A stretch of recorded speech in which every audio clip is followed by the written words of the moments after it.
Okay, so oh, shit.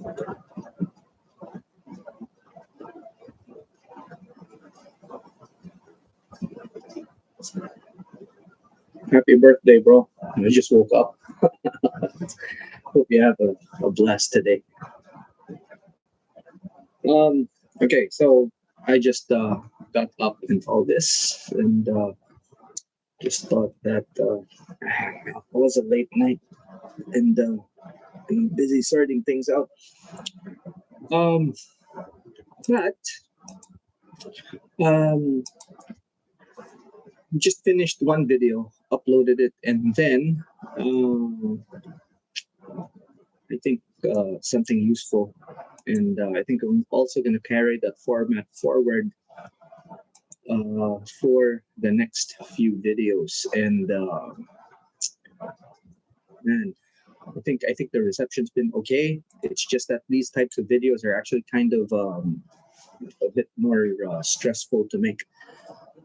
Um, at least for the formatting, But I think what's gonna happen is that for even for the regular videos, we're gonna do some stuff like that. There's visual cues instead of just what do you call this?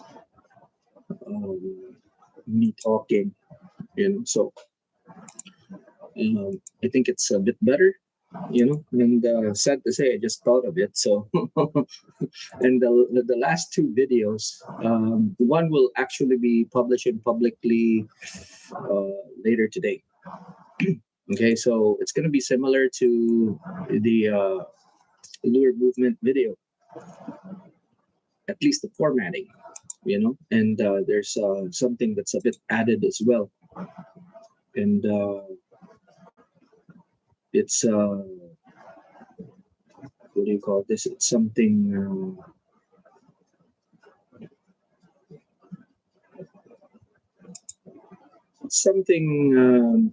I guess more visual, and the reception is actually quite good. So we're gonna carry that forward, and also I've been digging around and stuff, and like, holy crap, man! There's actually a new American company making reels, and I really think that this is something that we should actually look at because, I mean, the reels that they're actually making rival the Japanese when it comes to, I think, quality and engineering. Because these are 100% made in America with new tech, and yeah, I think if probably down the line, what's going to happen is I am going to check out one of their reels, and I mean, I've just actually seen this literally only a few days ago, checking it out, and all that. Um, yeah, very interesting, and from the looks of it, how they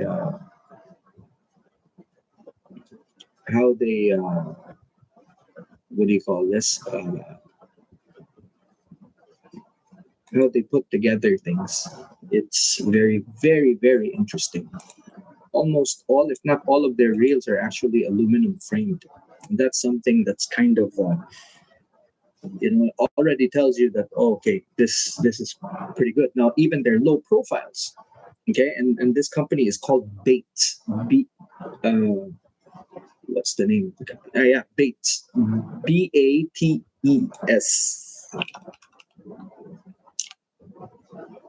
And I'm thinking, it's still they're making like smaller stuff. You know, it's still very very interesting because if it has like an aluminum frame, it means that it can go to the salt, and they have a saltwater model, and that should be interesting. But finally, I mean, there was another one, Truth, I think, and then after that, they changed the name, right? Because I don't know, for some weird reason, poor guy, this Truth Reels. Um, I think they had to change their name several times, right? Because they were getting sued for some weird reason. I mean, there's no, there's no real manufacturer called Truth, but I don't know why these guys were actually getting sued to name their reels Truth, right? So now they exist as Siegler, and the guy behind the name, hey, what's up, Boja? Uh, what do you call this? The guy behind his last name Siegler. The guy behind the company, um, he didn't want to name.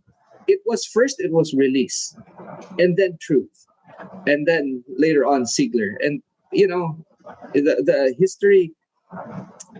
He history is kind of funny. They get sued because of the name, right? So Release Reels, they got sued. They had to change the name. Truth, they got sued. They had to change the names, and then Siegler. Now, this company still exists, and they have like these saltwater casting reels. They had like jigging reels, trolling reels, and stuff like that. But they didn't do too well. They had the uh, surf reel that I was looking at before, and they started with that. But for some weird reason, they actually stopped manufacturing conventional reels, and now they are just sticking to they're sticking to fly reels, which is kind of sad. Um, but then we have Bates. So this is something. Yeah, I think Ziegler is from Virginia, and Virginia Beach, Virginia, and it's kind of sad that they didn't get support, but I was really rooting for them. In fact, there was a dealer here, and I was attempting to actually buy one of the surf reels, and I mean surf fishing is kind of like one of my passions, and oh shit.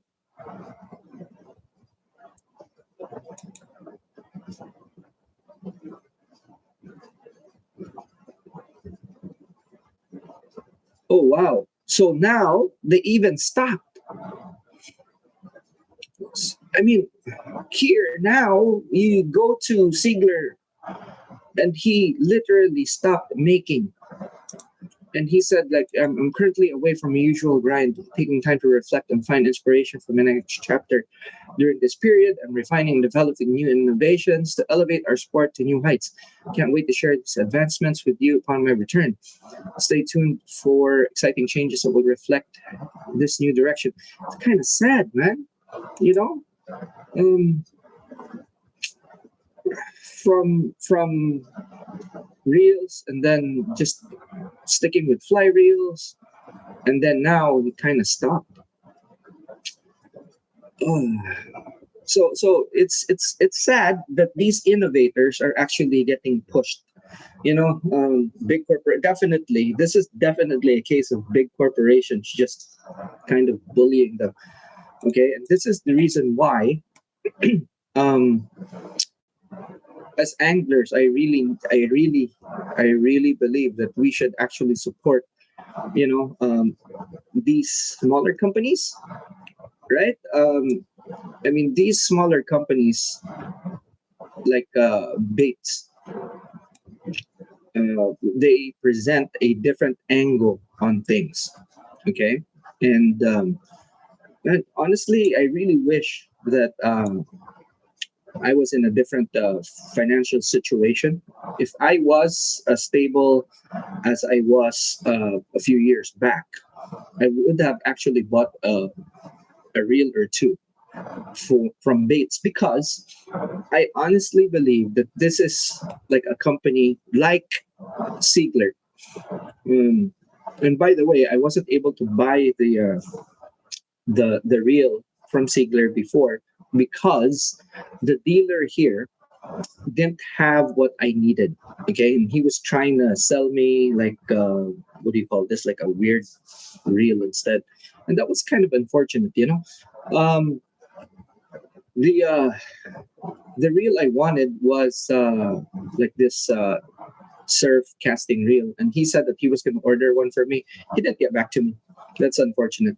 But you know, I reached out to Siegler in the U.S. and they said to talk to the dealer here. But unfortunately, the dealer here wasn't really interested to actually get me one, or at least the guy I was speaking with, he was like a salesperson. Um, you know, I don't think he told his boss, or even if he told his boss, maybe the guy just didn't order, which is unfortunate. But um, yeah, Justin, yeah.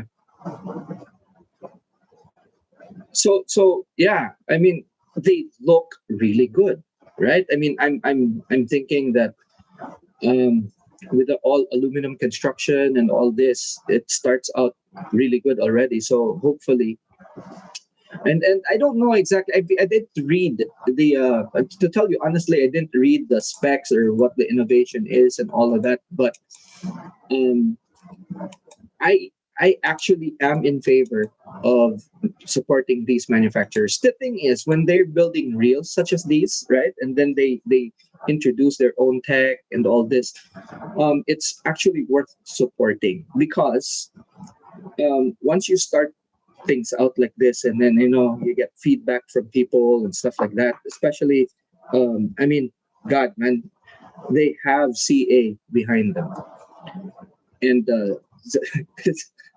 if you have someone like CA behind you, it means you have access to like donkey years of innovation and knowledge.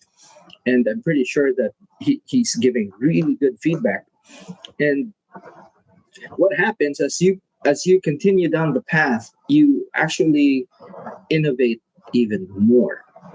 So it's very important for us to actually support these types of companies, especially in the US, because guess what? You know, before, this was before pure fishing took over, and this I'm actually saying that pure fishing is partly responsible for this. Okay, so before pure fishing took over, um, US companies were actually very innovation focused. Okay, and then when pure fishing took over, the whole fishing industry, they in the US became very profit focused. I mean, yeah, okay, it's a capitalist country, it's a capitalist economy, and it's the nature of capitalism. But if the biggest market on earth is not pushing for innovation, it's going to stagnate. Okay, and you know I think, as far as business is concerned, they have lobbyists in Congress and in the Senate that lobby for all these conservations and all of this, and that's the key, because if fishing is not difficult, there's no reason for you to innovate. So they weaned the market to fishing in like very easy conditions, so they can dish out not world standard stuff. And even so, because of the name, like take for example, you have Penn as a brand, and that is synonymous to quality before and innovation, and American engineering and ingenuity in fishing. That was Penn, was being the operative word. You know, okay, hold on, Eddie. I missed the one talk about the OG30 high gear. May briefly comment on this again. I remember you talking about its weight is slight, but I missed why you picked the high gear. Fin Nor used to be like default number one before, it was like the real of the rich, the elite rocks. You know, it used to be like the Finor 3 speed was legendary, right? Before Pure Fishing took over. And God, man, they made a mess out of the brand. And this is why I'm kind of Sibyl, they've done the same thing, right? And I hope Savage Gear won't go that way. But Pure Fishing is like crap, man. Holy moly. Every time they hold the brand, they do that. They literally um kind of they mess with the brand, unfortunately.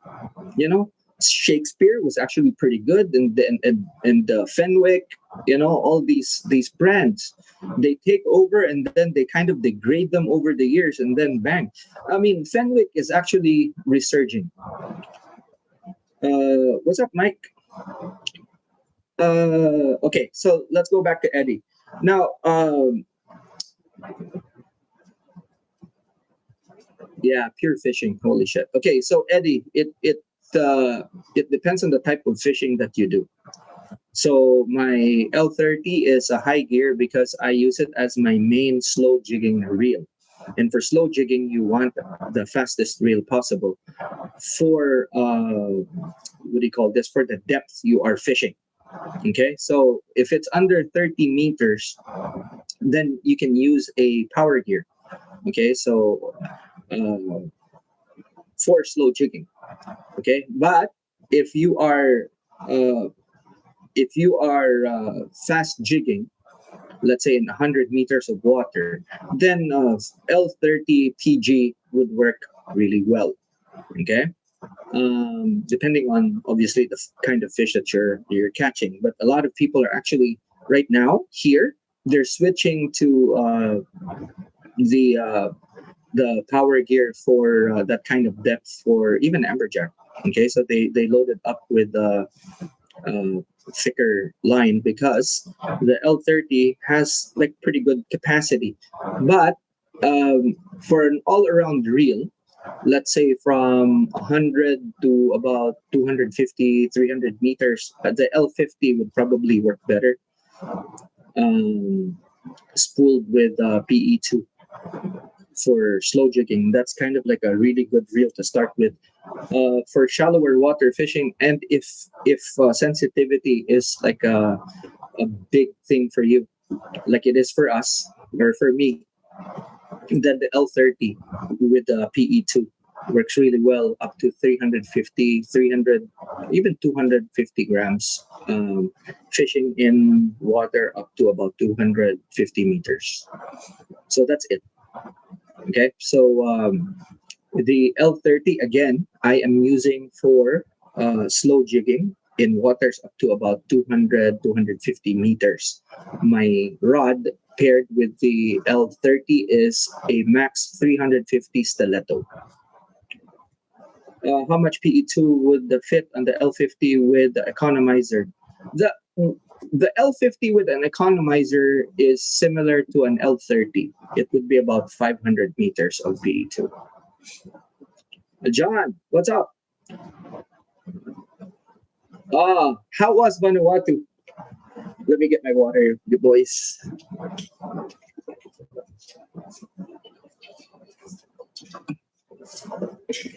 How was Vanuatu?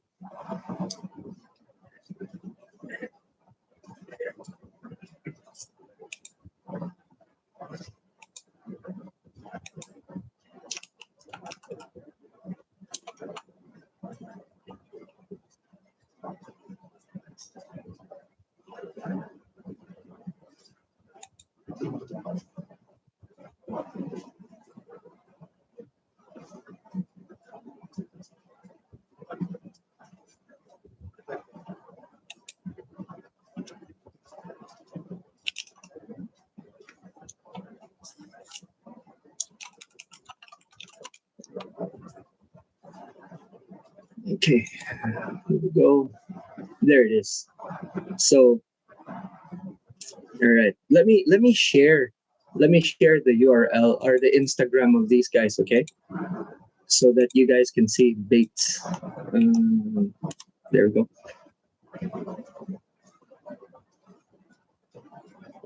Oh, cool, Eddie. What techniques do you go over with your latest video?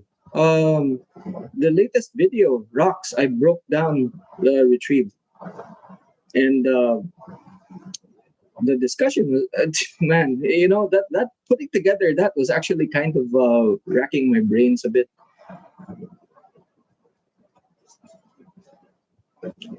Did you catch anything, John? Ah, well, no, not what do you call this? What did you catch?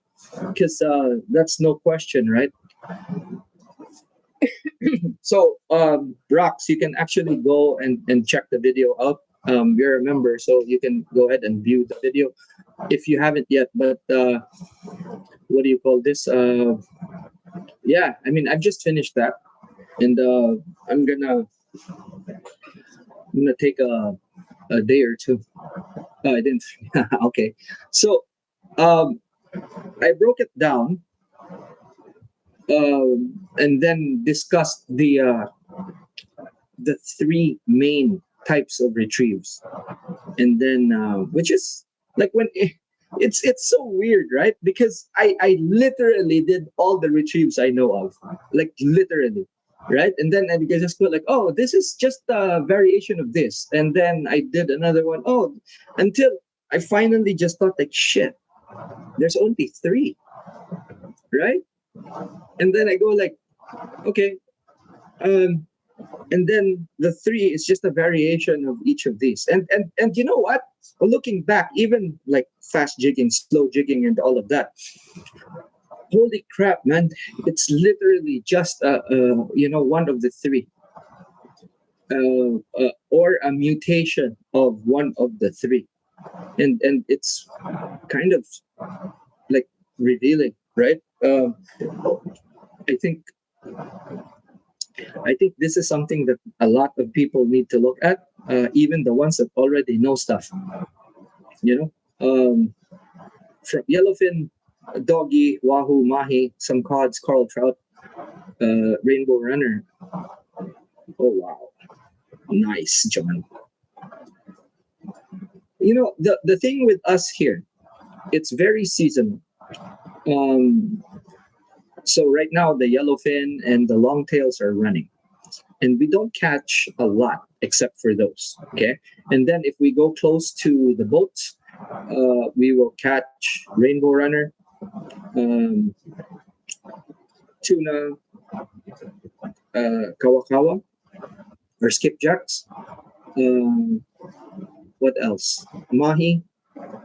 And then if we go to a specific area called the ledge, basically it's like at the very end of the as far as the structure of the Gulf is concerned, or the Gulf of Oman is concerned, it's actually like a convergence, and that's where the depth actually starts to change. So we call this place the ledge. What the heck, man? Okay, the thing's dancing, the focus. So when we go to the ledge, what happens is that we're catching grouper, different types of grouper, and then amberjack, and there's some tuna and snapper as well. But you know, we can't just go to one place and then catch a lot of species. So we have to move around to actually catch the fish. And that type of fishing that you have in Vanuatu is very similar to what we have in the Philippines. You go to one place and then after that it's like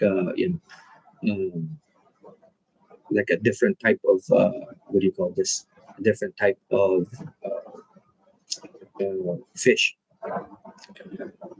Oh, look at this. So I'm looking at their Instagram, right? And seeing the reels. Actually pretty cool. Yeah. It has like an aluminum frame and oh, look at this. What is that? So I have to look into this brand more and seeing how they what do you call this? Seeing how they do stuff. Um, Saltwater proof, bait casters that are saltwater proof. So that already tells you it's tough, right? They have round reels. Okay, so they call it the OG, and coincidentally, Nate Marling uses one of these, right? So that's interesting. Now I'm not. The reels, I have to say, like for American reels, stuff like this, I would probably dip my fingers. Titanium, no, titanium does not rust, but it oxidizes. So there's titanium oxide. So it kind of corrodes. So there's titanium oxide. If it oxidizes, then it means that it kind of degrades. Um, yeah, I have to look into this company's technology. They're actually making like a spinning reel now, so that's interesting,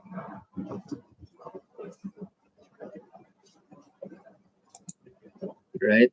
And by the way, guys, I'm actually heavily thinking of doing some manufacturing for lures.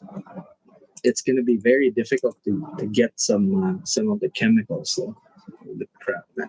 But I really want to for here for this region, and yeah. So if I push through with that, you guys would know. And I don't know if I'm going to be able to ship outside of the UAE, but what do you call this? It's probably going to happen. You know. Okay. My wife just walked in and she needs my autograph. It's the painful autograph signing checks.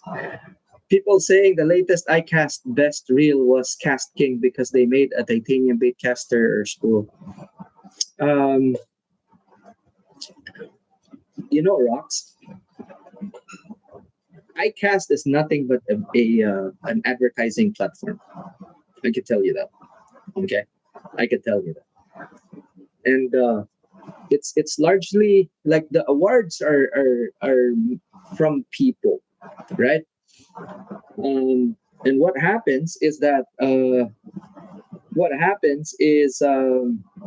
hold on.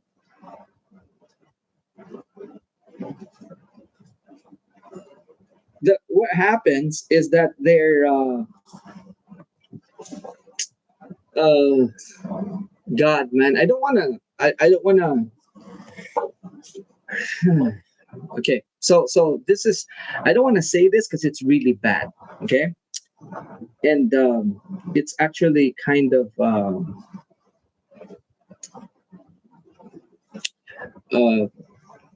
rocks. The titanium's been used already. I mean, like the OGM is like titanium. It has titanium parts. That's why it's light. Like all OGM, and that's been like something for a really long time. Ota Garage model for Studio Ocean Mark. The hold on. The versions that I have actually.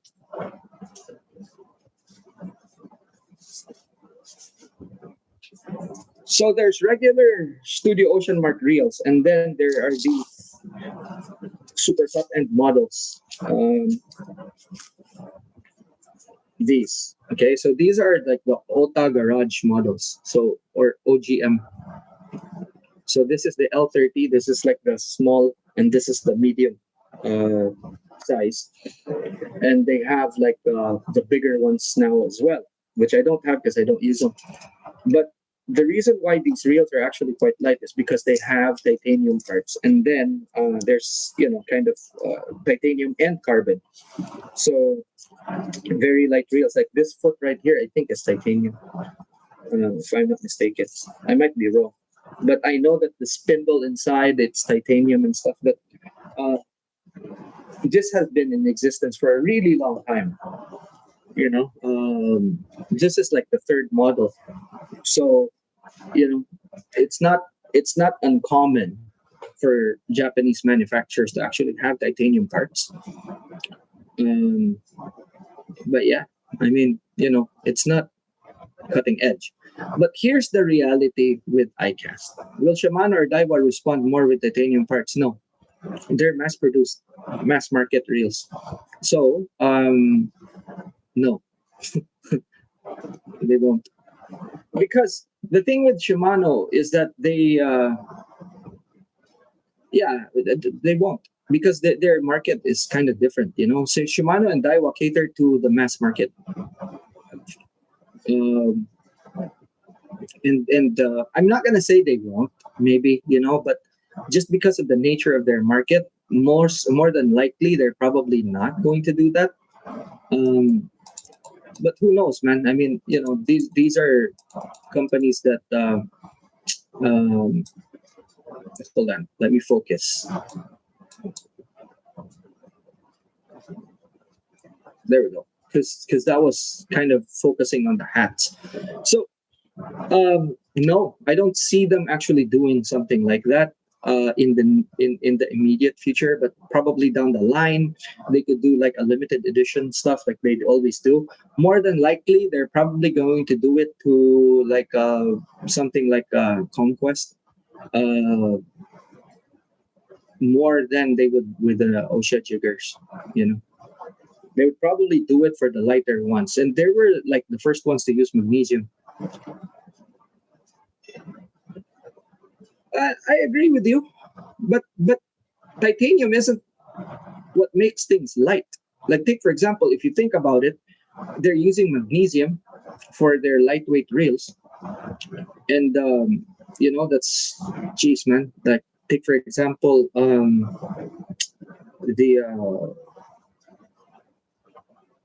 what's that? The Vanquish, right? That's magnesium. That's lighter, right? But as far as the heavy duty stuff is concerned, I don't think so. And and their engineers know better. The problem is with their engineers, they also have like a belief system that they're holding onto, and a lot of the technology that you find in Shimano, what they want is something that, like take for example, the radiator on spools. It wasn't them that actually did that first. Okay, it was actually magnesium is lighter, titanium is stronger. When fish was caught found with a drone, then paddled out the bait ball. Oh wow, John, that's nuts. I wish you had a video of that, man. That's nuts. Titanium is stronger, magnesium is lighter. So for their light reels, Shimano's actually doing like Vanquish and all that. They're doing yeah, they're doing magnesium. But titanium, the cost of titanium is very prohibitive, especially for a company like okay. Oh yeah, John, if you have a link, that would be great, man. I'd want to watch it. And if you can send me the link, if you want to share it with the people, then give me the link and we'll share it in the channel. I'll just do a link direct to wherever you want it viewed.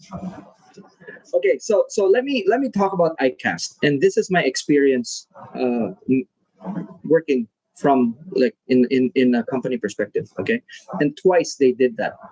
Okay, let me get one of the reels.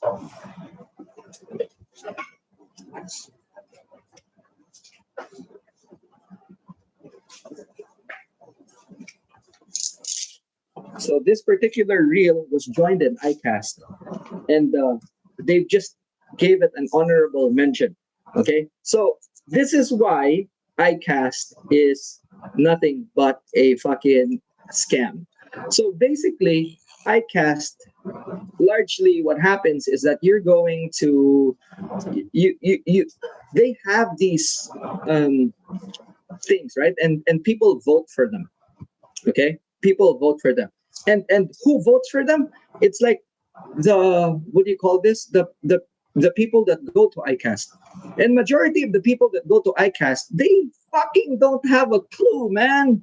Okay, so if the flavor of the month is Cast King, and remember, Cast King is like super cheap, right? And they have, obviously, because it's cheap, they have like a big audience, and these people that buy Cast King, are they the most educated when it comes to fishing? No, but there's a shitload of them. Okay, so they go to iCast, they see these reels, and then they vote for it, and then they see like, they, oh, holy shit, they put titanium on the damn thing, like holy shit, and then they vote for it. So who wins? The cheap reel with the titanium part, because a lot of people would vote for them. That's rewarding ignorance. Okay, so this reel actually joined iCast, and they gave it like a honorable mention and shit. I was like, that's dumb as fuck, because this is very innovative. Okay, this is like the very first wing drag. Okay, you have preset, and then you have the wing. So it's a mix between a star drag and a lever drag. And this is like super new. No one has ever done anything like this. And guess what? In practice, and I've used it, it's actually pretty good, because you can adjust everything on the fly. It's basically like a star drag. SOM was at iCast at one time when this was introduced. So people don't know the brand. They didn't vote much, but there were a little bit of people that saw the, what do you call this, the innovation, even the organizers themselves. So they gave it like a consolation prize. But that shows you ignorance, because, yeah, exactly. They shit on the Blue Safari, and it should have won like best new reel. This is not the first time. Okay, imagine this. Um, Back in the day, okay, um, when I was working for Rapala, we introduced a uh, a uh, a super thin braid, and guess what? It was so good that in Europe it actually won an award already. When we went to ICAST and introduced it to America, guess what happened? Didn't even win. You know what won? Pure Fishing's version. I'm like, what the flying fuck? Right? Because it's a fucking scam. So a lot of people would go to ICAST and they would walk around and then they vote. But most of these people are uneducated. Most of these people don't know shit. They just say like, oh, this is something new. And then even if we introduced something new and they just copied it, because that brand is more popular in the States, then they win. So yeah, it's bullshit. So iCast is a huge scam. Okay, and as far as I'm concerned, you go to iCast to see exactly what the Americans are doing, okay, what they're up to and stuff. But as far as their awards are concerned, it's bullshit. You know, there are instances where what the like right now, how could Cast King win over something that Shimano or Daiwa actually made? That's impossible. Cast King is never the best reel. You know how? It's dumb as hell. So, like, take for example, you have the Blue Heaven. You take the Blue Heaven there. You compare it with all the OSHA jiggers and all this, and guess what? Because the price tag of the Blue Heaven is so freaking expensive, right? They won't even vote for it. There are some good things. Yes, like I said, it's a good place to actually go to see what the Americans are up to. And guess what? There's not a lot. Listen, nice day. I just mentioned earlier that there is a company worth checking out, and that's Bates. Okay, so check that out. Okay, because when I saw it, I go like, wow, I should be checking this out. I mean, I'm not gonna be buying their reels anytime soon. My the state of finances in this household is not the best it could be. So kind of in a difficult or in a more challenging situation now than a few years ago. But if this was a few years ago, I would have actually checked this brand out.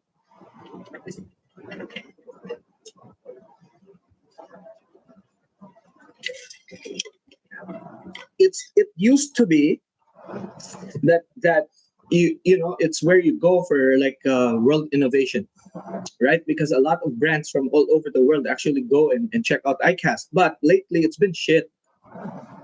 I mean, you know, imagine, imagine you going there, and then you find like a Cast King awarded as the best new reel, and there's like Japanese brands there. Well, I mean, if I was a Japanese company, why would I even fucking bother, dude? If I was Studio Ocean Mark, why would I even bother? I'd probably just go there to show my wares, and I've advised the president to just go there and show what we have, but don't expect what do you call this? Don't expect like to be voted like best reel or whatever. Just go and just show the people that we exist. That's it. But I told them don't expect awards because they're stupid. People there don't know shit. And unfortunately, I'm sorry, but you know, um, what can I say, man? No, dude, local jigging shops. I mean, they don't have the budget to actually go and make their own booth and iCast. So, it's more of a brand thing.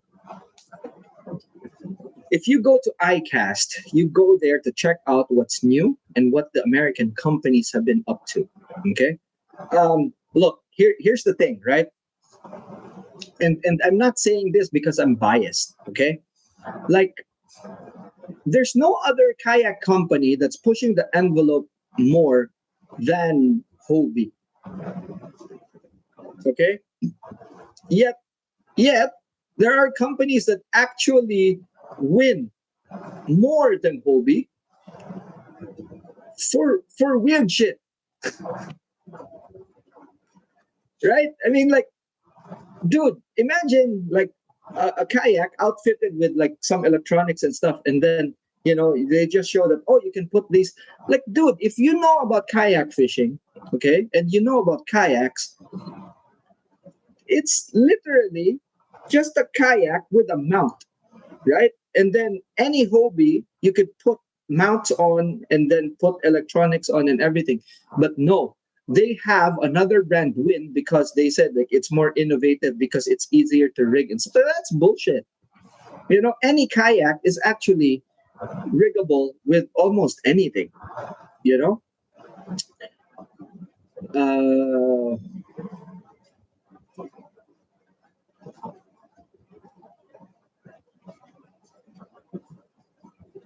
yeah, if it's not centered, it will not, what do you call this? I suggest Nice Day because you bought that. Okay, you go back to where you bought it and then get a new one. I talked to the owner and that's what he said. Membership fees are like club dues. Oh wow, really? That's bullshit, man. iCast is bullshit. It's literally a popularity contest. That's what it is. It's not that they're looking for the best and most innovative. No, man, they are actually a popularity contest. And even if you're the best out there, okay, if you're not, if if you want to win an iCast, all you have to do is sell everything cheaper because you'll have a bigger audience. That's it, and it's bullshit. It's not the place for innovation, man. I'm sorry. It's just not. I mean, a consolation prize for a brand new real interface, a drag interface. Are you fucking kidding me? Like what? Burley Pro. Yes, I use Burley Pro.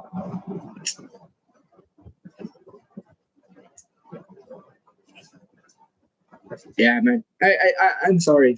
Like, there before, a lot of my friends were actually saying like, "Hey, I cast this, I cast that," and then even my friend here, tackle shop owner, because he wants to go to iCast to actually like look at products and stuff like that.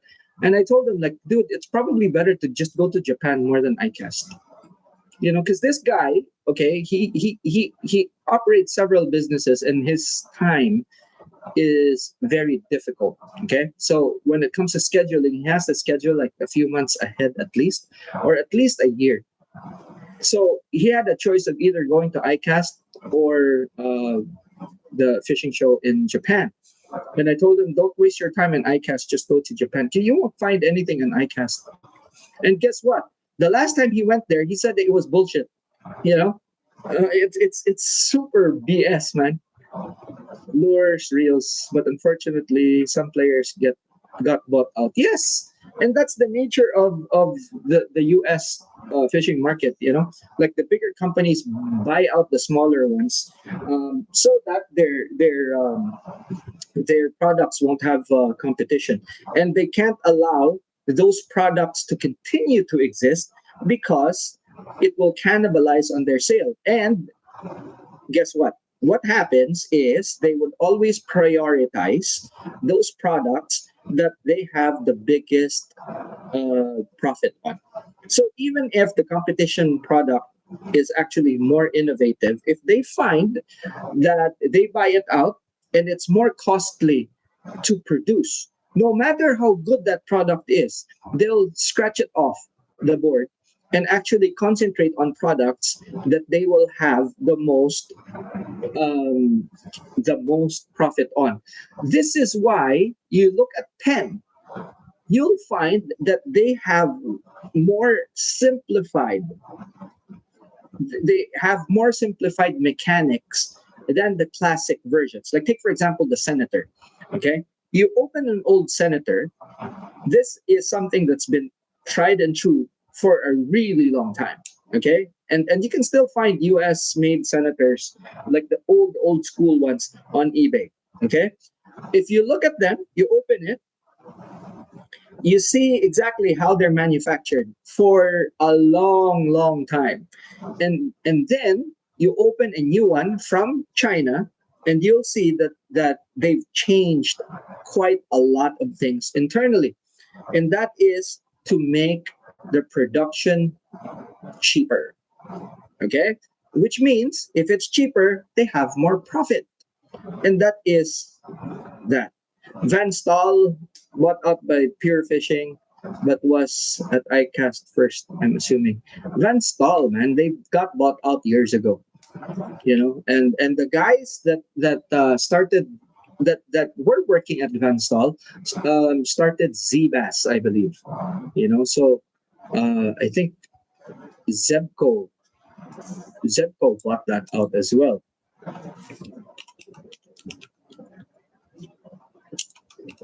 So I am not too sure, but um, but yeah, Zbass.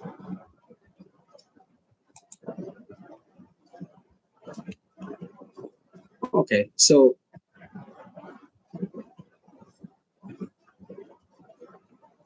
I forget the story, but I know Zevco had something to do with it, But Zbass, I don't know if they still exist. Oh yeah, Zbass still exists. So Zbass used to be Van Staal. They're like the people that worked for Van Staal, and they pulled their money together and actually made their own reels. So um, and these reels are still there. So if you want like a classic Van Staal or the quality that Van Staal used to have, then check out Zbass. They're expensive though. So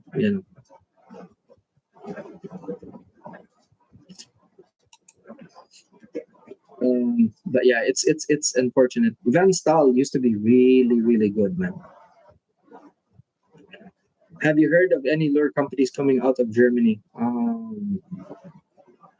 There's a few great German brands, DAM being one of them. But damn, they're better with their lines. Like back in the day, the Mill, the Maxima, of course. But Germany, man, as far as reels are concerned, not so much. Um, as far as Europe is concerned, my old boss, he's actually my old boss. He's operating like the largest European tackle company as CEO. So I'm probably going to ask him to come over to the podcast pretty soon and talk about that. And we could probably get more information from him. But I'll tell you what, if we have this guy here, I encourage all of you to actually ask all of the fishing line questions that you could possibly think of, because this guy is probably the guy that knows a lot about fishing line, because he was the head of Suffix for a really long time until he left Rapala. And this guy was handed over Suffix, just because he had like some experience with fishing line and stuff. And he was spearheading the company. So he knows the technology. He knows a lot. He literally knows a lot. So he's like literally one of those guys that we should be asking. Like, hold on, let me fix this thing. He's probably one of those guys that we should be asking a lot of fishing line questions to when he's around. So yeah, I mean, also obviously he knows exactly what's happening with the fishing tackle manufacturing in the European side. So he's probably one of those guys that we could ask as far as what goes on in Germany. He used to control Italy for Rapala. Italy, I think Spain, Portugal, and places like that. He used to be like the top guy, and then after that, he went on to become the executive vice president. And honestly, I was waiting for this guy to be CEO, and when he was CEO, I was gonna ask him to bring me back in. That was the plan, but he left. Some unfortunate things happened, and he left the company, and now he's back in Europe, and he's doing this Italian brand. So uh, definitely a very good resource person, and definitely someone that I want in the podcast. But guys, let's not stray away.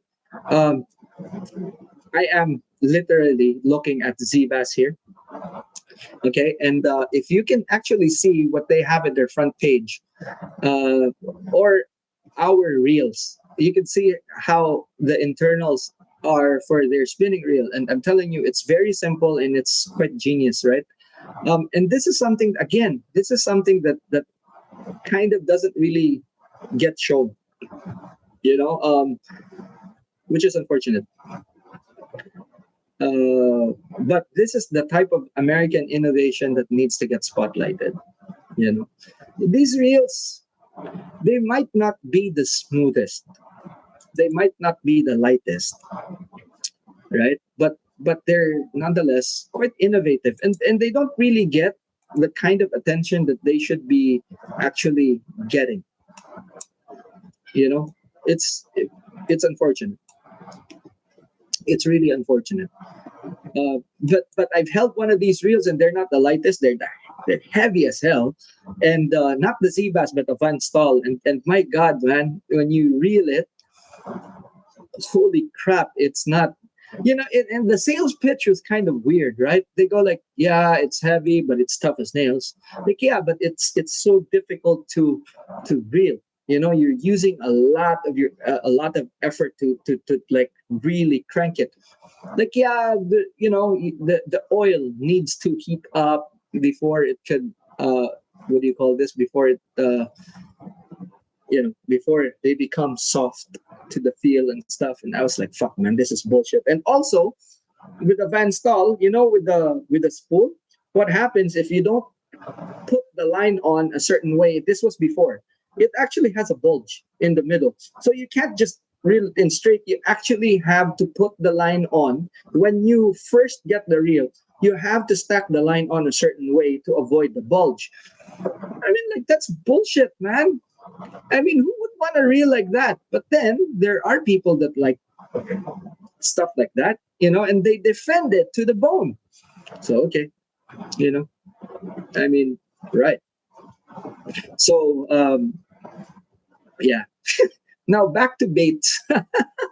So they have like a pretty cool looking reels here, and I think as far as the sizing is concerned, they're hitting the light tackle market. Um, Hold on, what is this? Like, is this the okay? So they're hitting the light tackle market first, right? But they're looking into like saltwater as well. So I'm pretty sure that I haven't checked it out, but I'm pretty sure that if you actually look at um, the ratios, there should be a reel here at least that would be able to do some LSJ. The problem is we don't have a lot of LSJ bait casting rods, and it could be something that well, I have one, or no, I have two that I could use for LSJ. So if there's a reel here that has a faster retrieve ratio, oh, the OG, it could be. But what's the spec on that? So if it's fast enough, then that would be kind of interesting. You know, for a what do you call this? I don't know if the handle would be able to take it though. Okay, so it's 29 inches per crank. I would have liked it to be like 30 plus, but that's fine. 29. Braid capacity 100 yards of American 30, which means if you put like PE point 0.8 on this, you'll have quite a substantial. It's 100 sized for the OG, and I use a 200. So for LSJ, this should be okay. Like a point 0.8, that should be all right. And then a lighter rod. So for 10 grams, if this, well, definitely could cast at 10 grams, so I'd probably use it.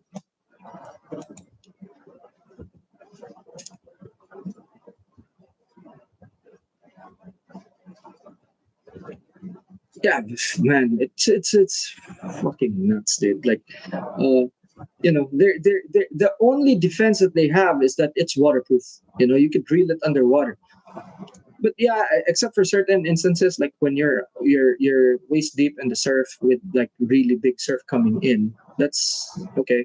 But majority of us don't do that kind of fishing, right? So they're only built for surf fishing, and they're only built for surf fishing in the US. Okay, so what about for the rest of us in different parts of the world? Tackle Warehouse, of course. I mean, I used to buy there. It's very unfortunate that if if a real company is only making reels for a certain market in the US, I would call that short-sighted. Because if you're making stuff in the US, you're literally making stuff for a global market, because a lot of people are still looking into the US for innovations and stuff like that. That's why there's a huge delay when it comes to fishing tackle, because a lot of countries are actually looking at the US for a lot of things, right? Instead of actually looking at Japan. Tackle Warehouse sells baits. Oh, okay. Well, you can just buy straight from Baits, dude. You know, baitsfishingco.com. You could buy the reel straight from them. Um, Tackle Warehouse. Let's see. See, if you have a budget for a $400 reel, um, Baits is definitely one of those that you should be looking at. But then at that price point, what else do you have? Right? So here, right? Let me show you here. This is kind of weird. So you go to their uh, casting reels page, Tackle Warehouse. They have Abu Garcia, Daiwa, Luz, Shimano, Okuma, Cast King, Favorite, 13 Fishing, Pen, and Quantum in smaller squares. They don't have a US brand in front. Like 13 Fishing is actually like bought out by Rapala. So, okay, that's the only US brand right there. And Luz, okay. But all the rest, they're like from like Okuma's Taiwanese, Cast King is China, like Favorite is actually Ukrainian, Shimano's Japanese, Daiwa's Japanese. Abu Garcia is not, like, it's pure fishing, but it's not really American. So why would you actually not put baits there? So it's kind of strange for me when I see that, and there's space too, because you have to pay to be in front. You know, you have to pay to be in front. So okay, you have baits here. They have $200 reels, $400 reels, $450. So their reels are actually like good reels are like 300 something. The most expensive reel they have is like 450. Okay, so if you look at that, and then you look at Shimano, what would you get for like 450? Let's see what level, right? I can guarantee you that the Shimano reels that you have here are not really the best ones. At 450,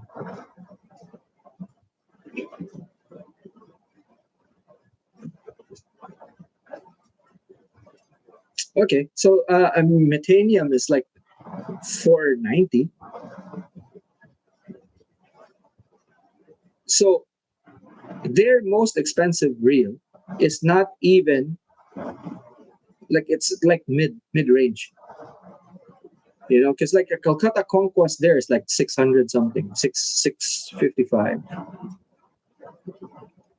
So that's like the flagship, and that, well, there's the Antares, right, for $600, and then the Calcutta Conquests at 655. So, man, you'll be hard pressed. Like a Corrado DC is 314, which is cheaper, and that's a DC reel. So this is the uphill battle that the boys from Baits are actually like up against. Their $400 reels or $300+ reels, they're all against a DC reel. So if you think about that, that's quite a big uphill battle. That's kind of, wow. Thank you, Mr. Cranberry. Favorite is Ukrainian, yes. You didn't know that? But Favorite is from there, dude. favorite. Like it used to be really big before the war here in the Middle East, and then when the war happened, they just kind of died off. But I think their supply going to the U.S.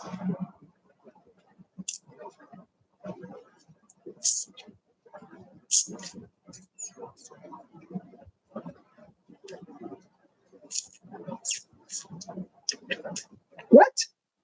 JDF? No, man. Holy crap! No, it's Ukrainian. It's Ukrainian, not the like Jesus. No, they're trying to be. Yes, Roland Martin and his son, right? Scott. Um, but that's how they got their footing in the U.S. But no, man, they're not. They're not GDM. They're Ukrainian. Um, the rods. I haven't used the rods, but they're like there were Ukrainians here or Russians here that were actually responsible for the brand. So we got them first before the U.S. And they were pushing it heavily. It was funny because a lot of people bought into it, and then um, you know it's a cheap brand, and manufacturing is obviously Chinese. So yeah, people saw what it was real fast. But they have some decent rods. I would say a lot of people have used them for general type fishing, and yeah, I mean it was promoted heavily here, and I think the biggest factor was that they were cheap. So that was kind of like the determining factor for a lot of people, especially you have Filipinos, you have Asians that are always looking for a budget rod, and then you know everyone kind of graduated after a while. So once the reel started, once the rod started coming in, and some reels, um, you know, and then yeah. So the seller actually went flop when the war started, and then there was like infighting within their organization and stuff. And you know what was funny? These guys actually went to Japan to showcase the stuff in the Osaka fishing show. People were curious and all this, but they didn't really gain that much success because, like, if you have a local brand like Shimano or Daiwa, why would you look for a Ukrainian brand? And that's the. But in the US, where a lot of people are actually looking for cheap stuff, and that's like cheap and good is always something that people are looking for in the States. Then you'll get an audience, you know.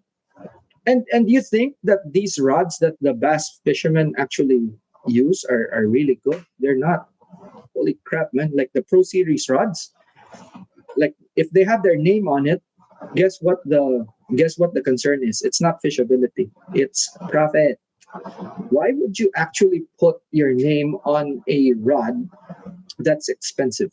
If someone is putting their name on a rod, it's not because their concern is how the rod actually fishes. It's how much profit they can earn.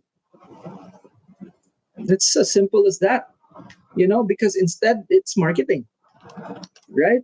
So do you honestly think that these what do you call these rods that have the pro's name on them are like the most expensive, that or the most technologically advanced that these companies can make? Of course not.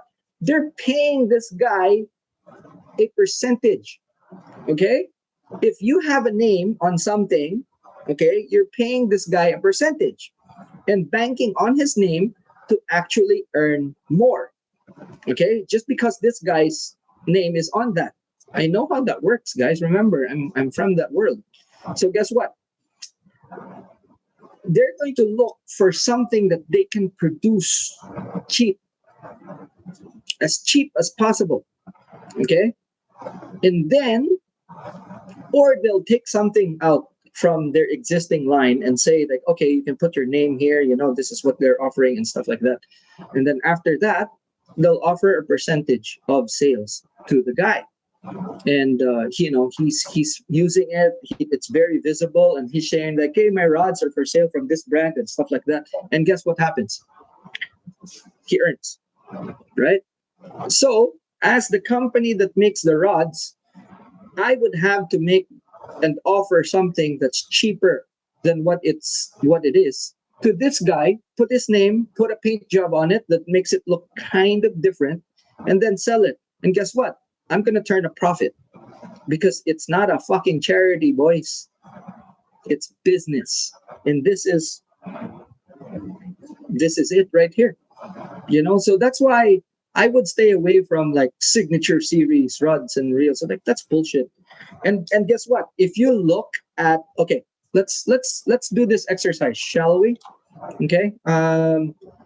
Let's look at loose.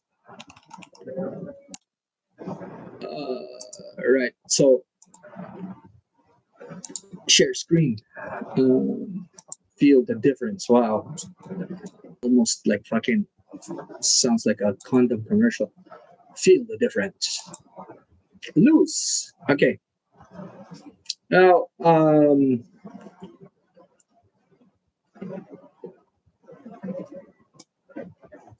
this is the first time I am seeing this. Okay. Oh, here's KVD. I hate to do this to you, KVD. Maybe we shouldn't be looking at loose. I respect this guy. Okay. But KVD series. So look at the price. 179.99, 129.99, 109.99. Okay. So these reels, just look at the price. Okay. Now look at let's just look at their reels in general. Okay. Custom light. Let's say here. So look, there's far more expensive reels. You have $329.99, $329.99, right? $200. And if you look at the KVD series, they're cheap. Why? You get my point? So these rods and reels that they're actually selling with the name on it is not the best that they can make. They're cheap. And the only way for them to sell a lot of it is to actually put a name on these rods and reels. Okay? You go to any freaking brand, it's like this. They will never ever put a name on the top end because it'll make it more expensive. So this $179.99 rod that you're buying, it's actually not, or reel, sorry. Okay, this $129.99 rod that you're buying, it is not worth $129.99. When you produce this, it's probably like $30. And majority of the money that's created from this 130 US, the $100 is a split between KVD and the brand. And that's the reality.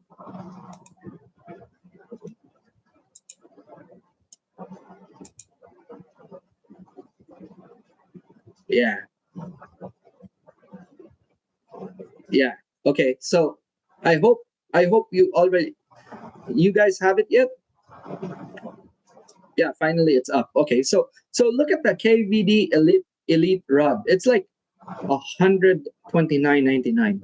I would be very surprised if this rod was actually $30. It's not. These reels are the same thing. It's a percentage of these reels, and I guarantee you, if it's $129.99, it would be like probably $30. Okay, this rod is $30, and then the $100 is going to be divided between what do you call this, KVD and loose. That's how it is. You know, and you look at the rod that they're selling, it's $129.99, and then you look at the most expensive rod that they have, and this might not be the cheapest, but it's not the most expensive either. So they have a $150 rod right there. Okay, they have a $200 rod right there. See, And I'm telling you, this rod this KVD rod is probably one of these cheaper rods, only with a different paint scheme. They have like a $400 rod right here. So why didn't they put KVD's name there? They have a $200 something, $220 rod. You know, so it's because it's marketing. Yeah, and a percentage of the sale. What happens is that when you have a pro like KVD signed up to lose, people are going to be forced to look at what other things lose has, and that's what makes it. So brand association like that is what they're paying KVD for. Now, is it absolutely critical? Like KVD could be with anyone. Like look at this, Wally Marshall is another guy, right? So they have names to actually take you in, and just so you'll check out what else they have. But is it absolutely critical? No. The tips book real easy. Yeah, I mean they're cheap rods, man. You know, they're cheap rods. So the as far as the pros are concerned, they put their names on that, not because the rods are good. And guess what? The rods that the pros use, like their version, is probably not the same as yours. Whatever they're using on the tournament trail, they'll have probably the same paint scheme. They're probably made to look like the same thing, but they're probably like the top end dressed as like the series that they're using for it. It's like it's not. I mean, if I'm like putting my name on, let's say, one of these rods, and then I'm selling it, there's nothing that stops me from telling the manufacturer that, hey, I want to use like the most expensive rod, okay, the blank, right? Dress it up like the normal stuff, but the blank should be the best that you have. Like this new Elite Series rod, okay, from Loose, the for $380 rod. I want that blank, and dress it up like one of these Elite Series Elite rods that I have for sale with my name on it. What's stopping them? And how would you know? And if they did that, and he's doing well in the tournament series because he should, right? Then bang. But for the consumers, it's a very different story, right? So that's it. That's how they do it, boys. That's what do you call this, John? Storm. They're no, they're kind of different. If you have them side by side, hold on, rocks, hold on.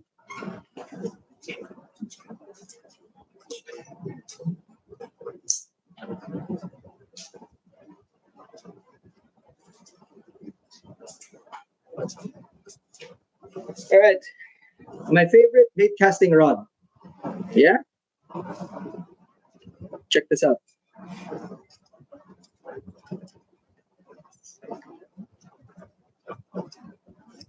This is an American rod, okay, and it was bought out as well. But literally, my favorite bait caster of all time.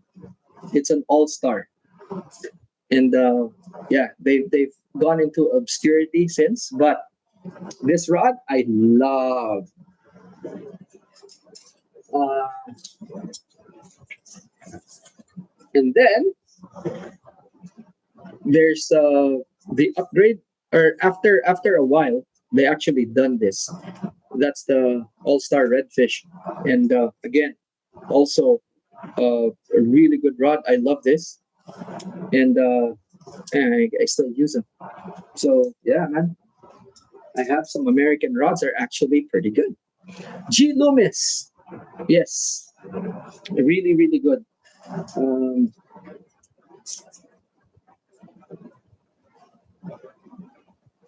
I think this company doesn't exist anymore. or it still does, but it's what do you call this? It's I think they've someone bought them out.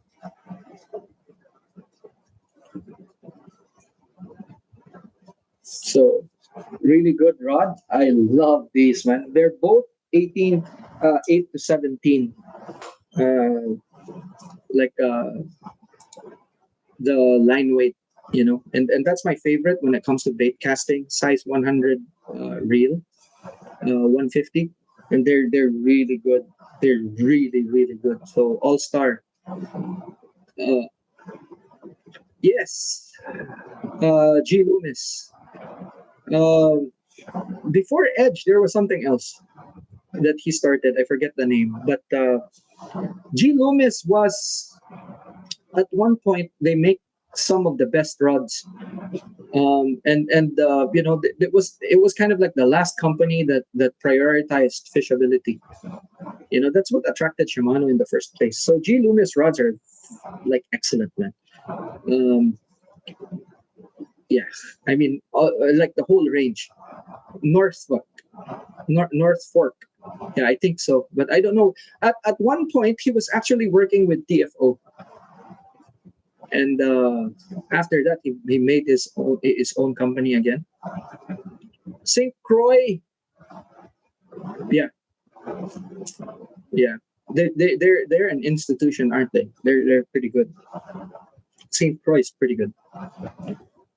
Oh man, I'm actually miss using these, and they're very good for soft plastic. You know, um, but I miss using these. I haven't used this for some time. Actually, I'm probably gonna start using them again. But I mean, these are especially this one. This is already on the heavy side. But before you go and look at this rod right here, and you'll see that this is a pure 8 to 17. You know, the rod is still kind of like soft, and then after that they just kind of started to make, like, I don't know, rods that are like way stiffer than they should be. This is 8 to 17, up to 5/8, and the action is just really good. It's a moderate, uh, medium, and I love this rod, man.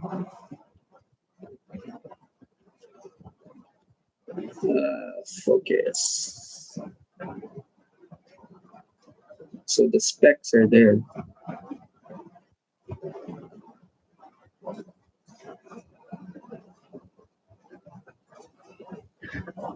Autofocus is like going nuts.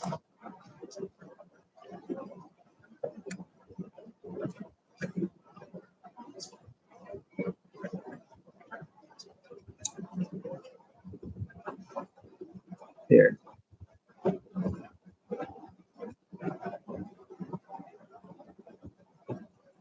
I love this rod. I mean, like, uh, I had I had this.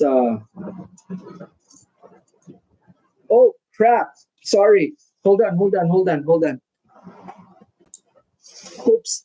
Sorry, boys. Sorry. We're still in the loose freaking website.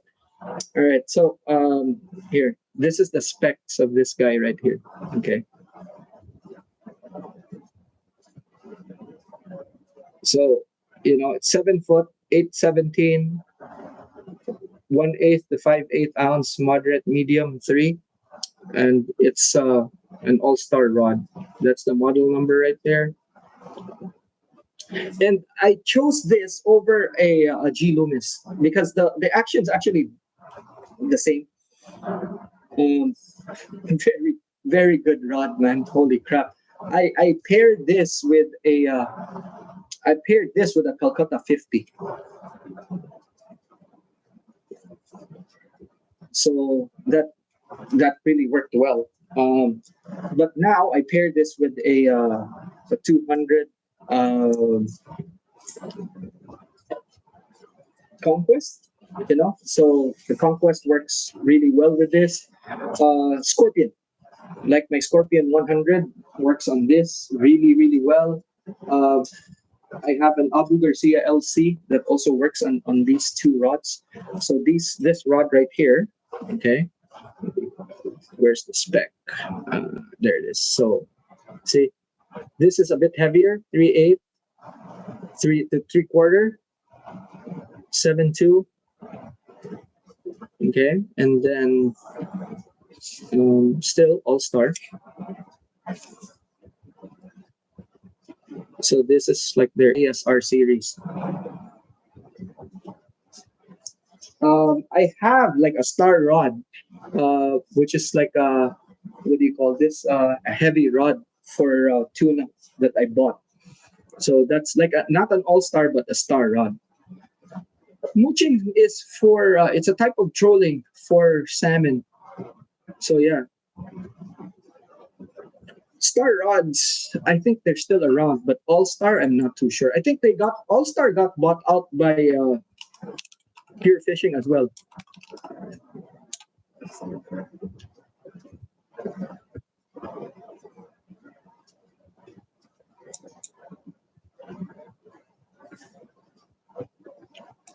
Oh wow, look at this. So Tackle Warehouse has like an all star. But I don't know if they still exist outside of this sphere.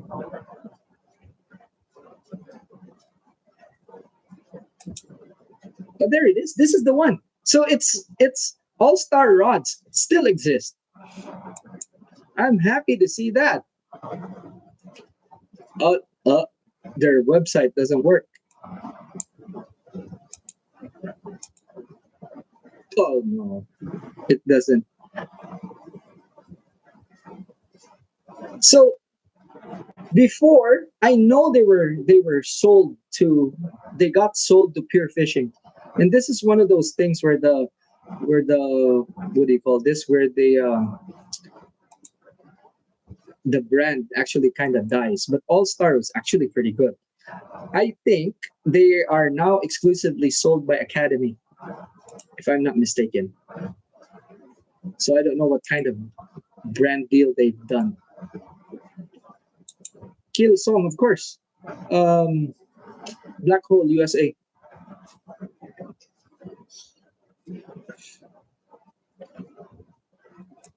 Mooching is a type of trolling for salmon. Man, Rox, you ask the weirdest questions, man. Bull Bay. I don't know the brand.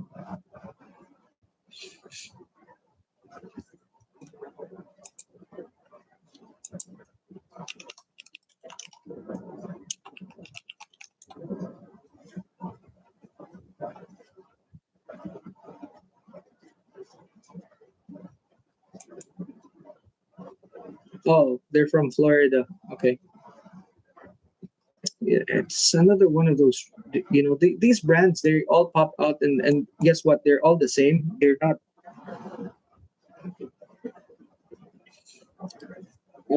Kim Song is the guy behind Black Hole USA, dude. So he is Black Hole USA. He took the brand to the US. That's it. He's the distributor, basically. He's not like uh, he's a distributor. That's it. Oh, he left Black Hole? Really?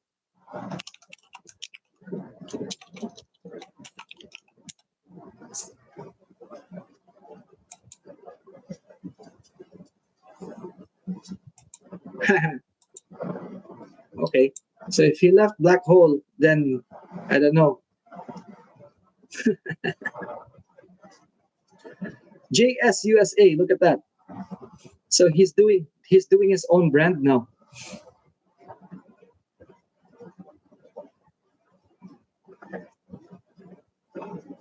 Good luck to him.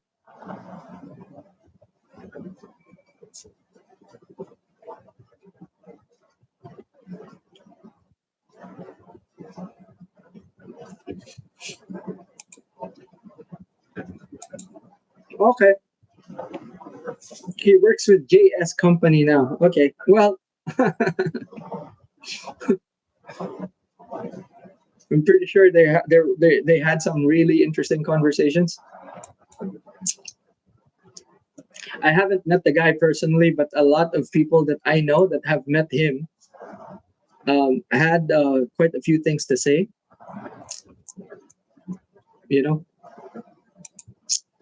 um, again, I don't know him personally, so the things that I heard about him was actually quite funny. You know, and there are some instances where people actually think that they're super good just because they're not. This is like not several. This is like uh, a lot of people actually. You know, when they actually they the brand hires them. Okay, so here's the story. Absolutely no zero knowledge. You know, well, not zero, but let's say they're ordinary. They're not like they're not exceptional. They get hired by a company because for some weird reason, you know, they just get hired. And immediately they think because they represent the company, they're very good at what they're doing because they got picked out from like a shitload of people, right? But who knows? Maybe one that was super qualified didn't get hired when he applied because they didn't like his answers in the interview, right? And then they like this guy better because of how he answered, right? It could be that the guy who knows his shit gives them like the answers that they didn't want to hear. So this guy that said the right things gets hired, but in terms of skill and knowledge, he's less. As soon as he gets hired, he believes that he's like good. He thinks like he's elite level and stuff, and then he starts acting like it. Okay, so again, this is not something that I not something from me. This is something that from this is something from people that I have met and spoken, and then have met him personally, and they said Killsong is like this. Okay, so don't quote me on that. There are some people that actually said that, you know, he doesn't know much, but he talks as if he knows everything just because he's riding on the back of black hole, you know. So I don't know, man. So until I meet the guy and actually talk to him, then that's that, right? But if you hear stories of someone actually saying this, especially someone that's quite reliable, then you kind of say like, oh, maybe he is like that. But again, you can't really serve judgment unless you meet him.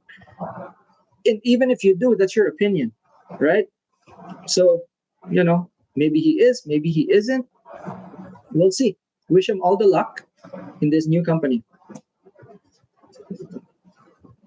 Yeah, it's the same thing, right? If you see people on TV, they can act the way you expect them to. They can act proper because a lot of people are watching, but as soon as the cameras turn off, then they could be like different people. I mean, who knows? Maybe I'm like that as well, right? So you can't really tell. Like for me, I'm just saying the impression that the people that have met him several times have actually relayed. So I don't know.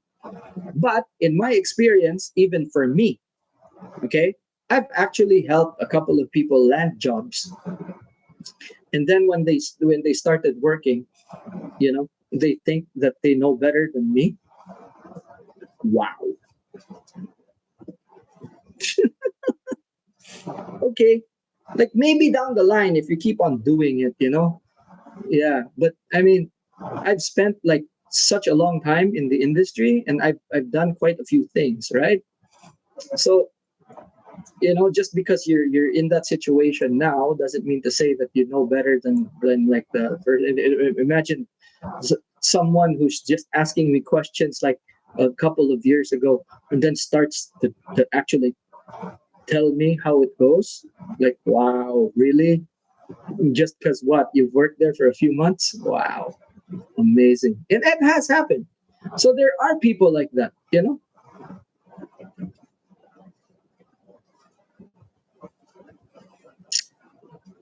Ah, okay. Let me say this. Um Geez, I have to schedule him. Peter Pakula is a very good example. Okay. Um he has built lures that are literally the best in the discipline. Okay. He spent a considerable amount, if not majority of his life, um, fishing for the biggest game that you could ever catch on rod and reel. Until this day, he's still learning. And he tells you that, like, each and every single time I go out, if you try hard enough, you learn a lot of things. And for me, this is why I always say that I don't like it when people call me like a master, or when people call me their mentor and stuff like that. I kind of don't like it. um, Not kinda, I don't like it. Right, I could never bring myself to be called a professional, or to call myself a professional and all that, because guess what, I'm not.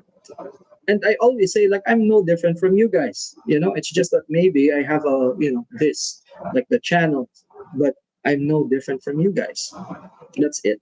I might know a few things because of experience, and that's what I'm sharing, because of the job, and that's what I'm sharing and all that. But I would forever be a student of this sport.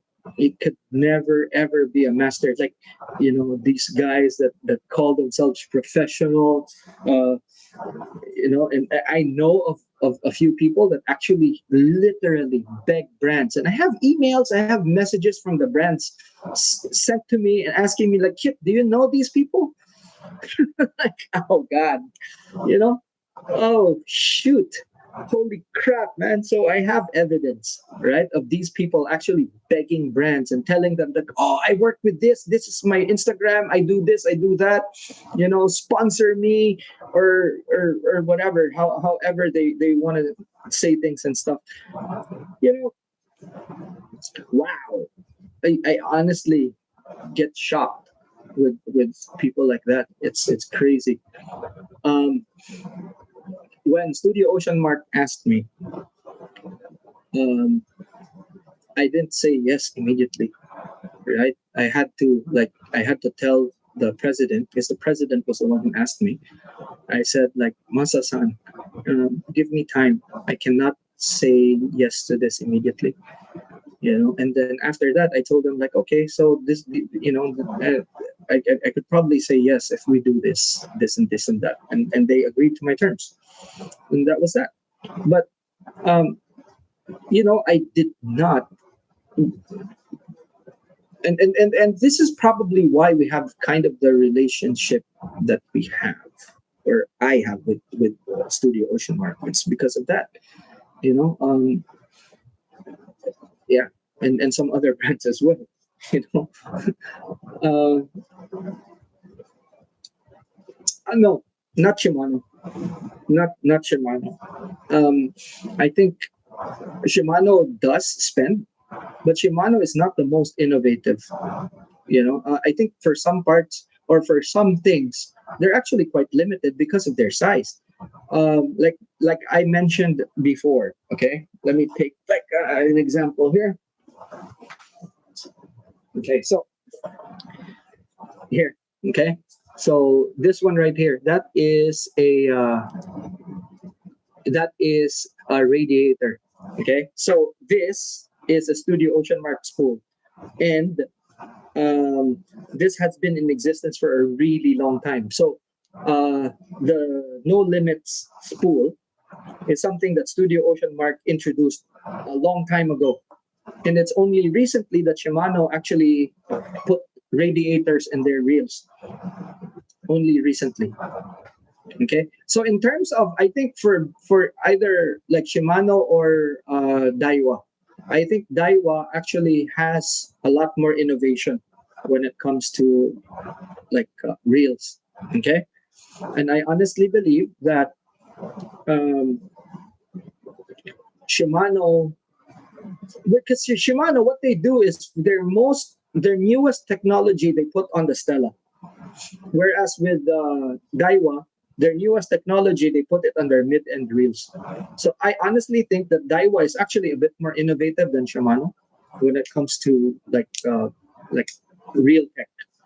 You know, Shimano does a lot of tinkering when it comes to sealing the reels and stuff. Like Daiwa's over that. Daiwa put like what do you call this? Ferro liquid in their bearings and their reel seals a long time ago, and just said like, okay, let's do this, and then done. So their mag seal technology, Shimano is trying to beat that. You know, that's what do you call this? And how long have they had that? For a really long time. And then Shimano's still trying to beat it till this day. Think about it. Shimano's trying to beat that with their labyrinth system and their seals and all this. Daiwa Daiwa has it's not even thinking about that. Now, if you think about what Shimano has been trying to do for the past several iterations of their reels, it's exactly how to beat that.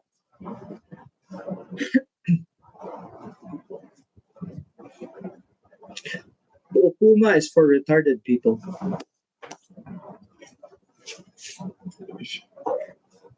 The reason why I say that, okay, except for the Makaira, okay, and the reason why I say that is because the only people that would want headaches in their lives are those people that have some sort of mental illness.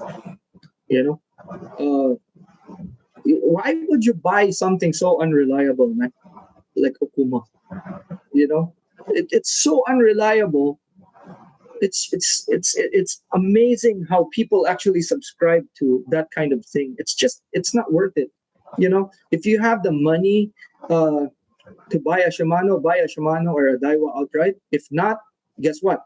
Save that money until you can buy a Daiwa or a Shimano. That's it. If you want a headache, then yeah, try fiddle around with a Nokuma. Because I guarantee you, after you buy that, a few months or a few years later, you'll end up buying like a Shimano. It's not worth it. It makes it very hard to service. Yes, it's not something that you mess with. But then again, why would you mess around with the reel if you don't know how to mess with it? So like there are a lot of people that actually mess with the reels, and they end up sending it to someone who knows how to do it. So it's crazy. Don't experiment. So yeah, I mean, this is what I'm saying. If you know how to service reels, okay, or you know how to like do the basic stuff yourself, and you're in a place where servicing is difficult, don't buy a Daiwa. But if you're in a place like, take for example, Australia, there's a reason why Daiwa is actually the best in Australia. It's because the servicing is actually really good. Now in Europe, it's the same thing, right? You can go to, like, take for example, like our reels here, our Daiwa reels here are shipped to France because we can't do them locally. So if you're in France, guess what? Yeah, the service there is actually really good. So why buy a Shimano? Buy a Daiwa. Service is good. That's it. In I think in Singapore and Malaysia, both are actually kind of decent. So buy a Daiwa, buy a Shimano, whatever. But servicing in Singapore and Malaysia is actually quite good, they said. So yeah, but I mean, those are my thoughts. Okay. Third party mag seal oil, no man, I don't fiddle around with Daiwa. I use Shimano because I'm in a place where servicing isn't good. Imagine if I buy Daiwa like all those Altigas and all that, if something messes up, I bring it to the dealer, and I know the dealer. You know, they'll take it to France. But what am I going to use before that? So it doesn't make sense to me. So I'll use Shimano. There were several attempts for me to actually buy Daiwa reels recently, but I chose not to proceed with it. Um, Shimano is the only brand I've seen with product lines for fishing all over the world. Um, Daiwa, Daiwa, Daiwa has. It's just that you know what the problem is. The problem is largely um the local dealers themselves. Okay. Now here's a very good example. The dealer here. Okay, and I'm confident to share this because I almost got recruited by Daiwa for this reason. So when I first when Daiwa saw the huge market shift and they couldn't understand why they were trailing so bad here. So the vice president of he was like I think sales and marketing, Japanese guy, came over, and then uh, by chance I was in the shop in Barracuda when it happened. They were going around looking at the shops and stuff, and then they went to Barracuda. So I was there, and for some weird reason he started talking to me. And I told him flat out that I was working for Rapala and stuff like that. And then he goes like, "Why don't you work for us?" And I go like, "Yeah, well, I work for Rapala. Can't do that." And then he asked me a few questions, and he goes like, "Listen, if you change your mind, here's my card." Unfortunately, I forgot his card. I forgot where I put his card, so that's kind of sailed off. But um, here's the thing, right? Um, he asked me flat out, "Why are we trailing?" And then I told him, it has nothing to do with your brand. It has a lot to do with the local dealer. And the local dealer was like, "What?" I go, you know, it for a long time, for a long time, and you can back this up with the sales figures that you have. I said, for the longest time, what have they been importing? And I said, like most of the stuff that you see in the grocery stuff and all the cheap shit that you see in the market, they're all Daiwa. He looked at me, he said, like, yeah, but we have like a huge market. We have a huge market for that. I mean, the Middle East is one of our biggest markets, but yes, you're right. It's all the cheaper stuff. And then I go, okay, so the brand perception in the Middle East is that Daiwa is cheap. He was shocked. And I go, imagine this. The whole time Daiwa in the Middle East exists, and you could buy nothing but cheap stuff. And all of a sudden, they're selling Saltigas. What? Why would we buy that? It's a cheap brand. That is the mentality that they have planted for several years here. And I said that that's not going to change because the perception is already like that. So you need someone to actually change things, you know? And he said, like, hey, maybe it's you. I just laughed at him. Man, you know what? That was the chance that I could have changed fishing here. Because if I worked with them, right, it would have been a different story. So yeah, kind of, my brush with Daiwa there. But man, imagine I would have to relearn everything about Daiwa, right? And it's like, man, imagine all the technologies and all this, and then changing the public perception. Now, Rocks, this goes back to what you're saying. Shimano and Daiwa actually have almost a very, uh, almost the same brand per brand and sub brand per sub brand uh, parallel. But Daiwa has a lot more to offer. Okay, so like here's a very good example. In surf fishing, Daiwa has long cast reels. Shimano does not. Almost all of Daiwa's reels include a cast control system. A reel like the Thorium doesn't have a cast control system. If you look at the Daiwa equivalent, they actually have cast control systems. So you could literally cast their reels better than most Shimano overheads. Okay, for trolling, the C line reels are there, but they're not really sold. For some weird reason, Daiwa isn't strong in that, you know, because the local dealer doesn't know how to market it effectively. So, like, take for example, the local dealer here, they mostly imported the cheap stuff because they thought there was no market for the more expensive stuff. So it all boils down to the local dealer. That's it, or the distributor, because what we have here isn't a dealer; it's actually a distributor. Uh, I find Shimano lures versus Daiwa lures section. Does Shimano have more flexible bantam lures with Daiwa lures Prorex? Um, Again, it all boils down to the dealers. It all boils down to the dealers. And Daiwa has an extensive product line. It's the same as Shimano. They have it parallels because in Japan, they're head to head, and the market is split 50-50 in Japan.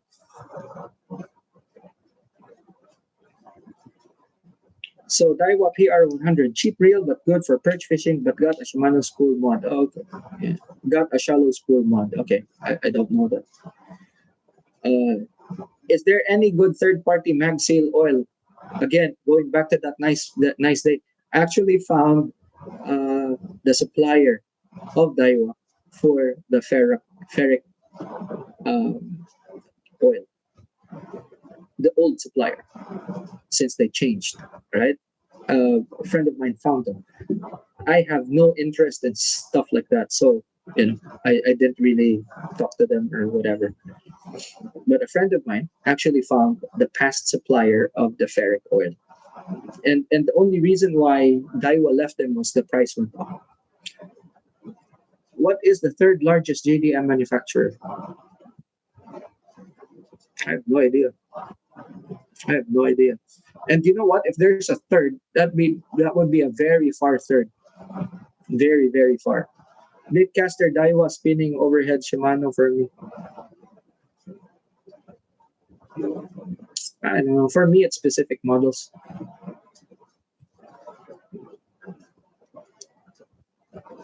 Here's a dipshit I miss. Here, oh my god, bro. Hey, what's up, man? Holy shit. You're a sight for sore eyes. Ladies and gentlemen, Kelvin Chan in the house. My fishing buddy. My brother from another mother. Holy crap. I miss this guy so much, man. Holy shit. What's up, bro? Hey, listen. Um, I just spoke with Anas. Um, there's a incident in Thailand with a sinkhole. He said it was near his house, but he's not there anyway. He's in Germany for work. But holy crap, dude! What the hell? Um, yeah, unless you have strong support for Daiwa, don't. Um, but I heard that Singapore wasn't bad in Malaysia. Singapore and Malaysia, So what do you call this? But Kelvin uses Daiwa, so he's probably the best guy to ask when it comes to. And in fact, the only reason why I've actually held some um, Daiwa reels is because of Kelvin. And that's it. Now, otherwise, I wouldn't even bother with Daiwa stuff. Yeah, Singapore and Malaysia. That's right. So Nice Day is actually in Singapore, dude.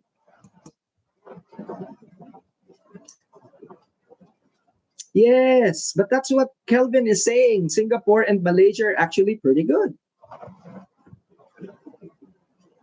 So yeah,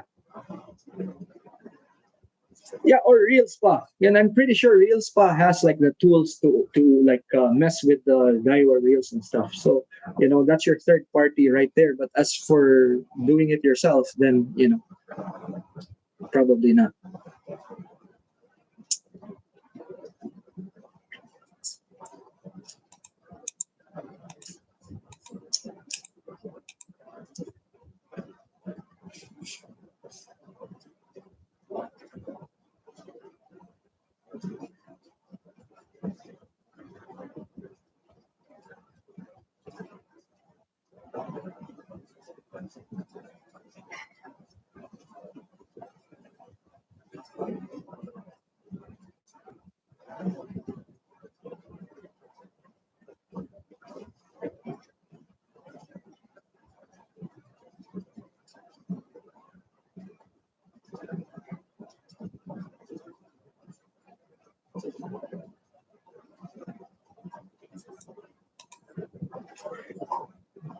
Ah, okay. Reels pa. Daiwan Abu Garcia rods and reels for me. Abu Garcia rods and reels are actually pretty decent. Yes, I have a few of them. Um,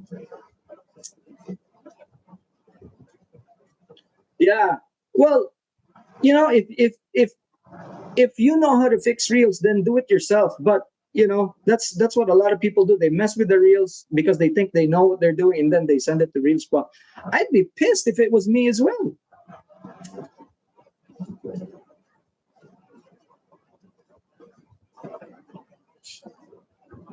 I think I think Real Spa is like authorized by Daiwa. He's like recognized, I believe, or what's certified or something like that. Yeah,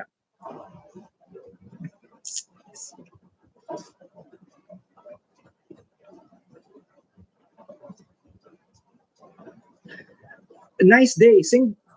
Kelvin is Singaporean, and he is in Singapore. Yes. So yeah,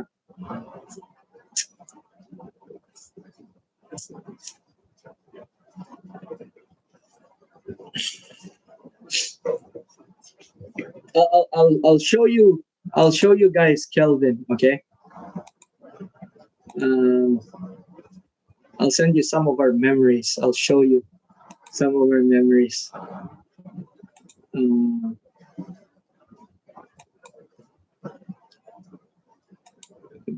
Boy, we had some fun, man. Holy crap. Um, there was a day. Hey.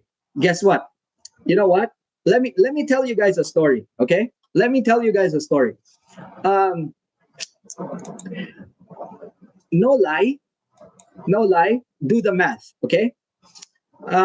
We had a fishing evening. Okay. Um, in one of the flats, and we were catching brim and grunter. Okay. Uh, and this was at night.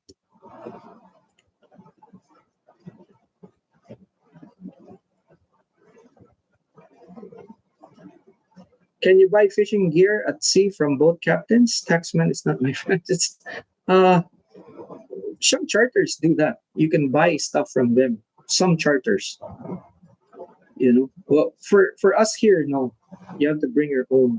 But what do you call this? Not anywhere in the world.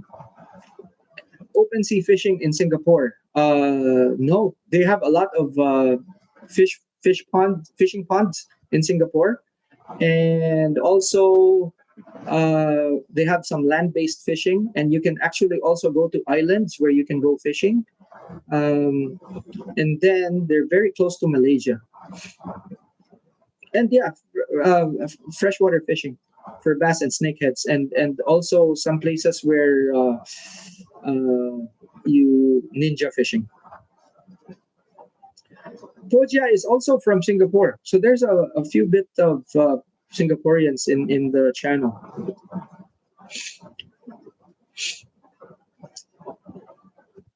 But I know a few people. They're Loconia Breakers. No, no, no, no. And Gordon, I think you're also Singaporean, yeah?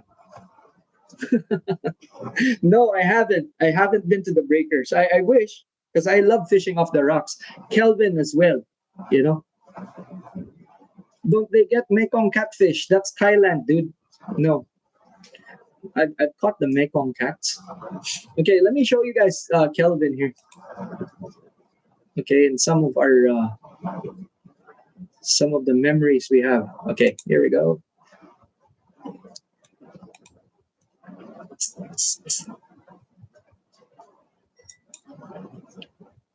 Facebook. Sure. Okay, so here's Kelvin. Um, okay, I don't know if you guys see, but can you see? Tell me if you see. Singapore near Thailand, it's a different country, dude. Um, about 3 hours away, I think, by plane. Uh,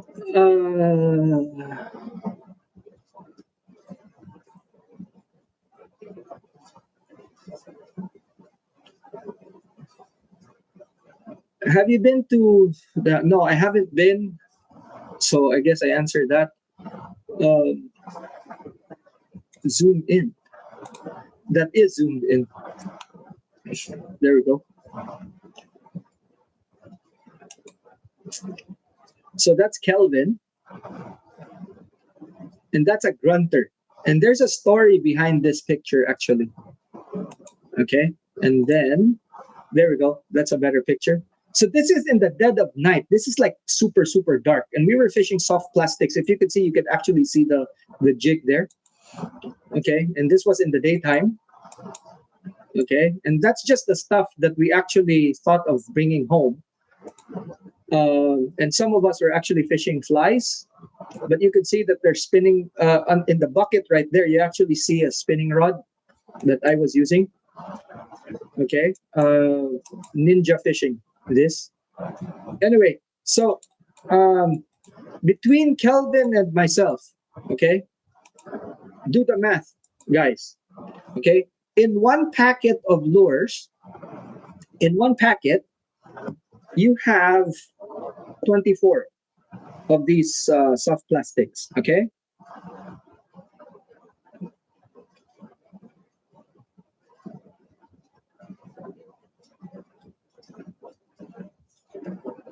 in one lure, with one lure, you can catch up to five, but a minimum of three. Okay, Kelvin used up how many? Kelvin, was it 2 or 3 packets that you used up? But I used five. I used five. But how many did you use up? Was it 2 or 3 packs? Berkeley gulps, yes. But this was the evening. Um, and those were the size of the fish. So imagine 2 packs. So he used up 2 packs. I used up 5 packs. Okay. So do the math. Exactly how many?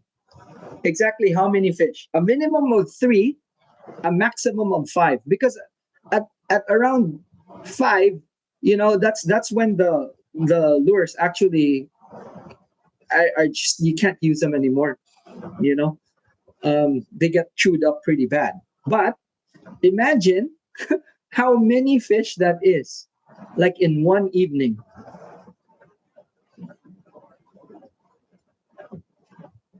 Thank you, Gordon. Yeah, I try. All lost lures is money well spent as long as you bring up one fish. Yeah, that's true. Fly fishing. Puja. Wow. Yeah, man. I mean, Kelvin used to fly fish. And oh, here's a very funny story. Holy crap. Kelvin.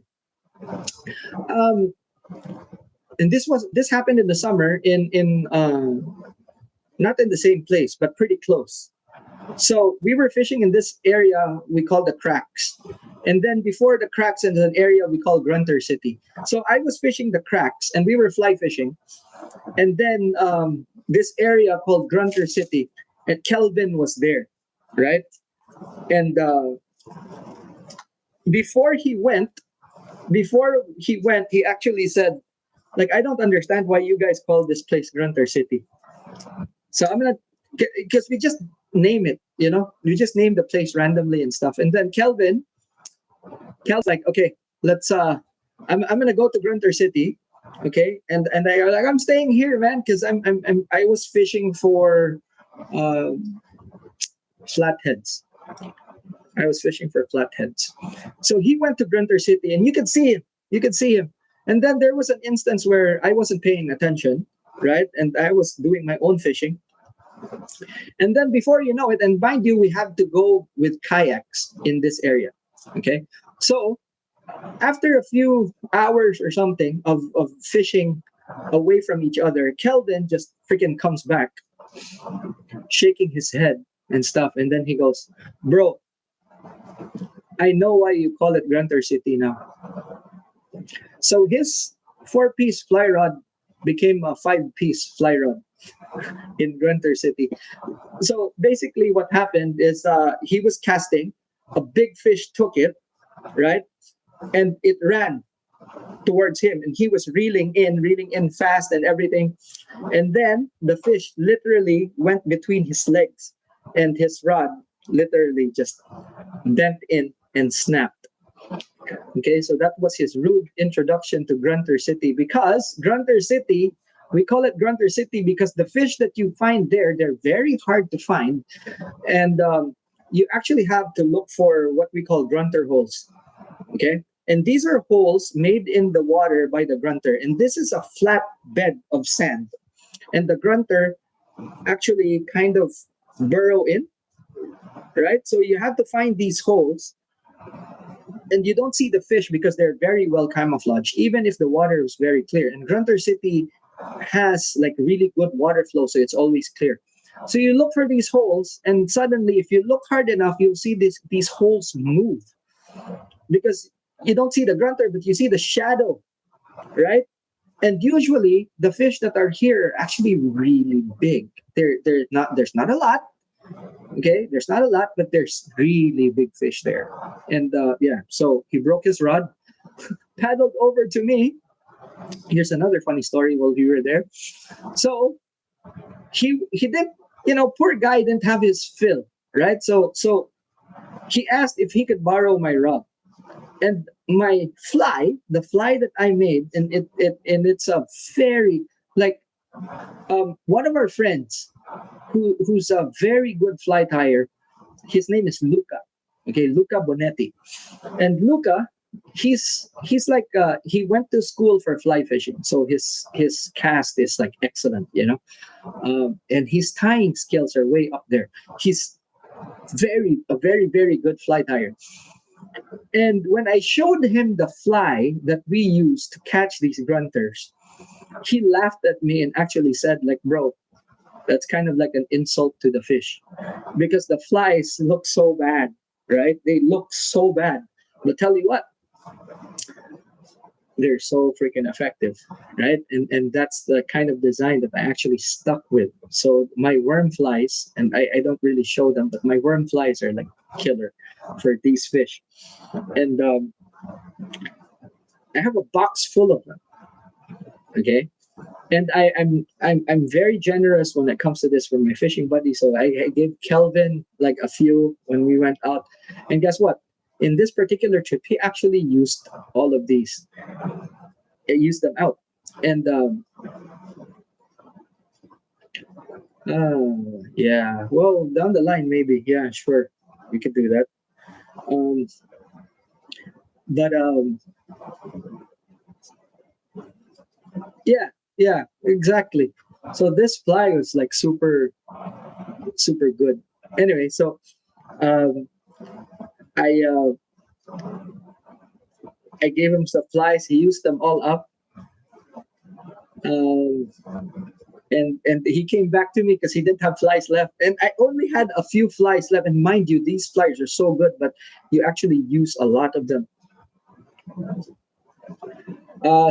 Soft plastics with flies not encouraged. Actually, kind of considered sacrilege. We have a lot of queenfish here too, Gordon. So anyway, we went. So he went back. He lost all his flies, and we started using some of mine, and he was catching, and we were using up flies and stuff like that. And mind you, this is the summer, so it's kind of hot, and you have to take a break and then lie down in the water to cool yourself off. But because of the salinity here, when you stand up and the sun dries your shirt or whatever you're wearing, even your pants, they become really stiff. It's almost like you have starch in them, right? So it's kind of funny. Anyway, so we were fishing, and I was, kind of relaxing and all this, and then Kelvin just goes like, "Okay, bro, uh, here, your turn. It's time, and that's it." And I thought the bite shut off, but we were down to our last fly, and I was casting, and nothing. And I was like, what the fuck? It just shut off. But like the whole day we were catching fish, but it just shut off. And this fly is actually yeah, but they're not soft plastic. That's a different material. The squirmy material. It's not soft plastic. It's different. So we were down to the last fly. Kelvin handed the rod back to me, but these flies actually have a nasty habit of still catching fish, even if there are no bites anymore. It was just that good. And I was like, what the hell, man? And when I looked at the fly, it didn't have an eye anymore. That's why Kelvin actually handed it back to me because it didn't have an eye anymore. It did sink. So I was like, fuck. And that was it. So that was the end of our fishing trip. But, poor guy lost his rod, broke the damn thing. 4-piece became 5-piece. And yeah, that day was also pretty good. That was the summertime. So we used to do shit like this, man. I mean, it was so much fun until they closed the place up, and now we can't even access it. But that was fun. Um,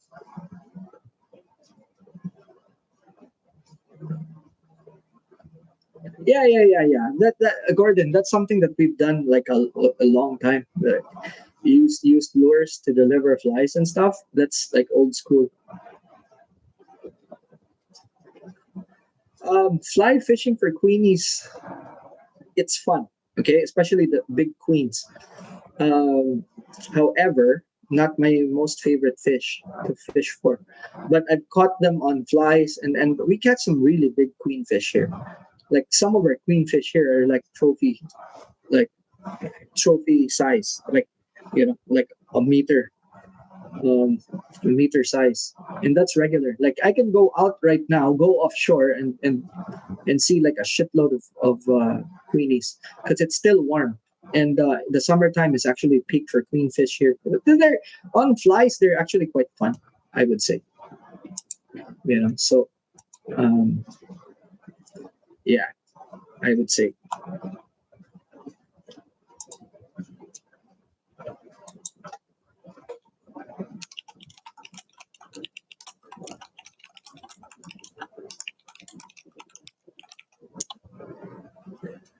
Okay, so the sinkhole in Thailand was caused by trail train tunneling. That was the cause. That's good to know.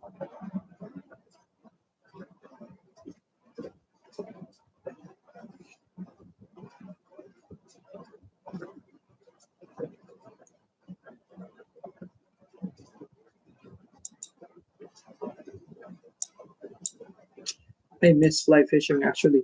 And Kelvin was actually one of those fishing buddies that I went with for fly fishing. So, you know, Kelvin was on the boat with me when I caught my tuna fly fishing.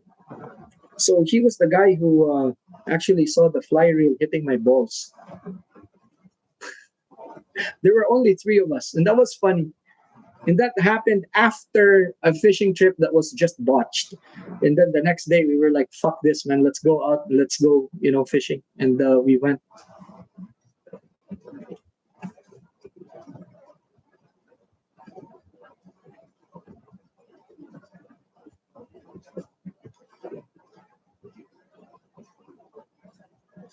Yeah, man. If all, Poja, look, when all else fails, listen to Kit.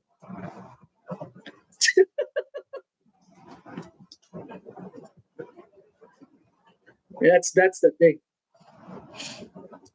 When all else fails, just listen to Kit. I'm literally giving you guys a shortcut. You know, I'm literally giving you guys a shortcut so you won't have like the headaches and all that. And that's what I'm saying. A decent sized queen will flex because guess what? The very first time I hooked into a decent sized queen with a cheap ass composite reel was exactly the time when I realized that these reels are not fit for this type of fishing. Okay, and maybe I can show that queen. Hold on. Maybe I have the picture. I don't know. I'll check.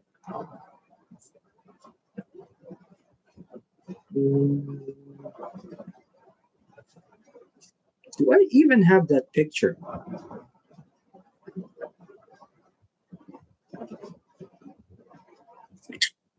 Nope.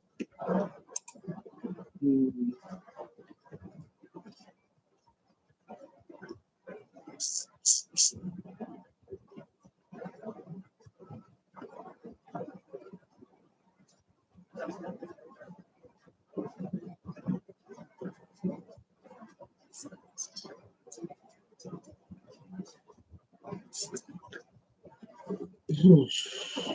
I should have had that picture though.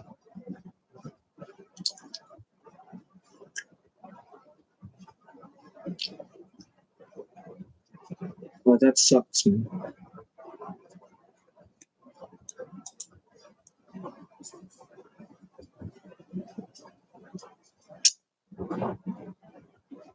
Oh wow.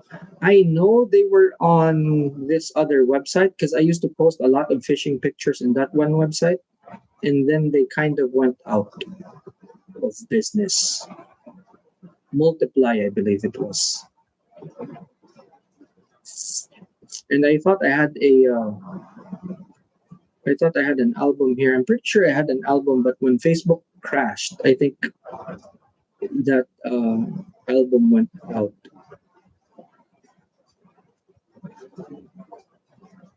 Yeah, man, it's not here. But I had a picture of that queenfish before. But yeah, I mean, like honestly, when I was reeling it in, it kind of flexed, and that's when I was like, "Fuck, man, that's bullshit."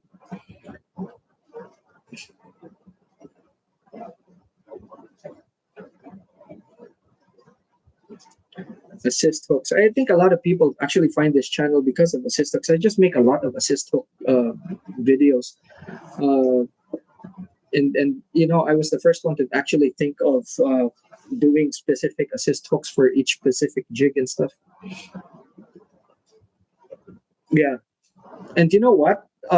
As far as assist hooks is concerned, like if you have floss, floss is like really good to tie with for assist hooks because they take super glue on really well, even epoxy. So it saturates the floss really well, and the penetration on floss obviously is like really good. So you could use floss to tie with, and they come out really really clean. And guess what? Your assist hooks, not dental floss. It's fly tying floss. It's what the Japanese use. Actually, it's the same thing. It's not actually just nylon floss. That's it. There's a thread or a body material called floss. So you go to Henry's shop, you just ask, fly tying floss. You could probably get it cheaper in fly tying shops than in Amazon for like if you go to Japan, or maybe you could go to like all these Indonesian or Malaysian Shopee sites, and they would have them. YJGK model. That's probably it. Yeah.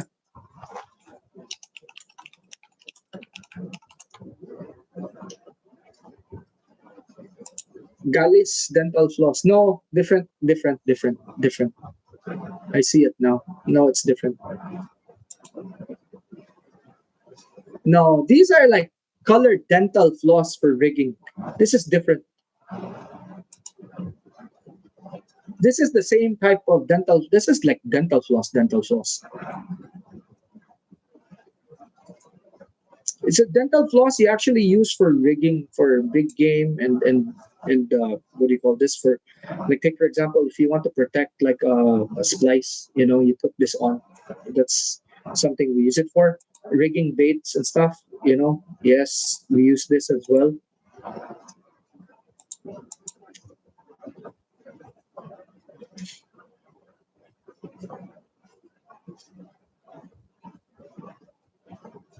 Gordon, yes, I do. I use Montana Mongoose. So the Mongoose Vice it's the same as the Pro 2.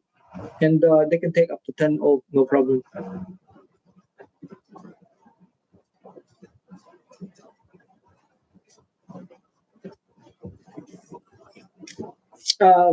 What do you need? Nice day. Like for rigging for like what, big game, like marlin and stuff. I used to do that when I was a kid. Actually, good at it. Like I wouldn't say I'm good. I'm fucking excellent. And I'm not gonna say less. You know why? Because I learned how to rig baits from literally one of the best marlin captains that ever walked this earth. His name was Patrick Hand, and he taught me how to rig. Um, hey Ed, what's up? And he taught me how to rig. Um, yeah. I mean, I'm not ever going to say that I'm just good at rigging bait fish, because that's an insult to Patrick. You know, I would say I'm like very, very good. I'm excellent when it comes to dead bait rigging. It's a lost art. So yeah, and I mean, I'm not proud to say this, but I taught some people uh, how to rig, and that wasn't even the good one. And Griffin, correct. The Montana Mongoose and the Pro 2, Gordon. Okay.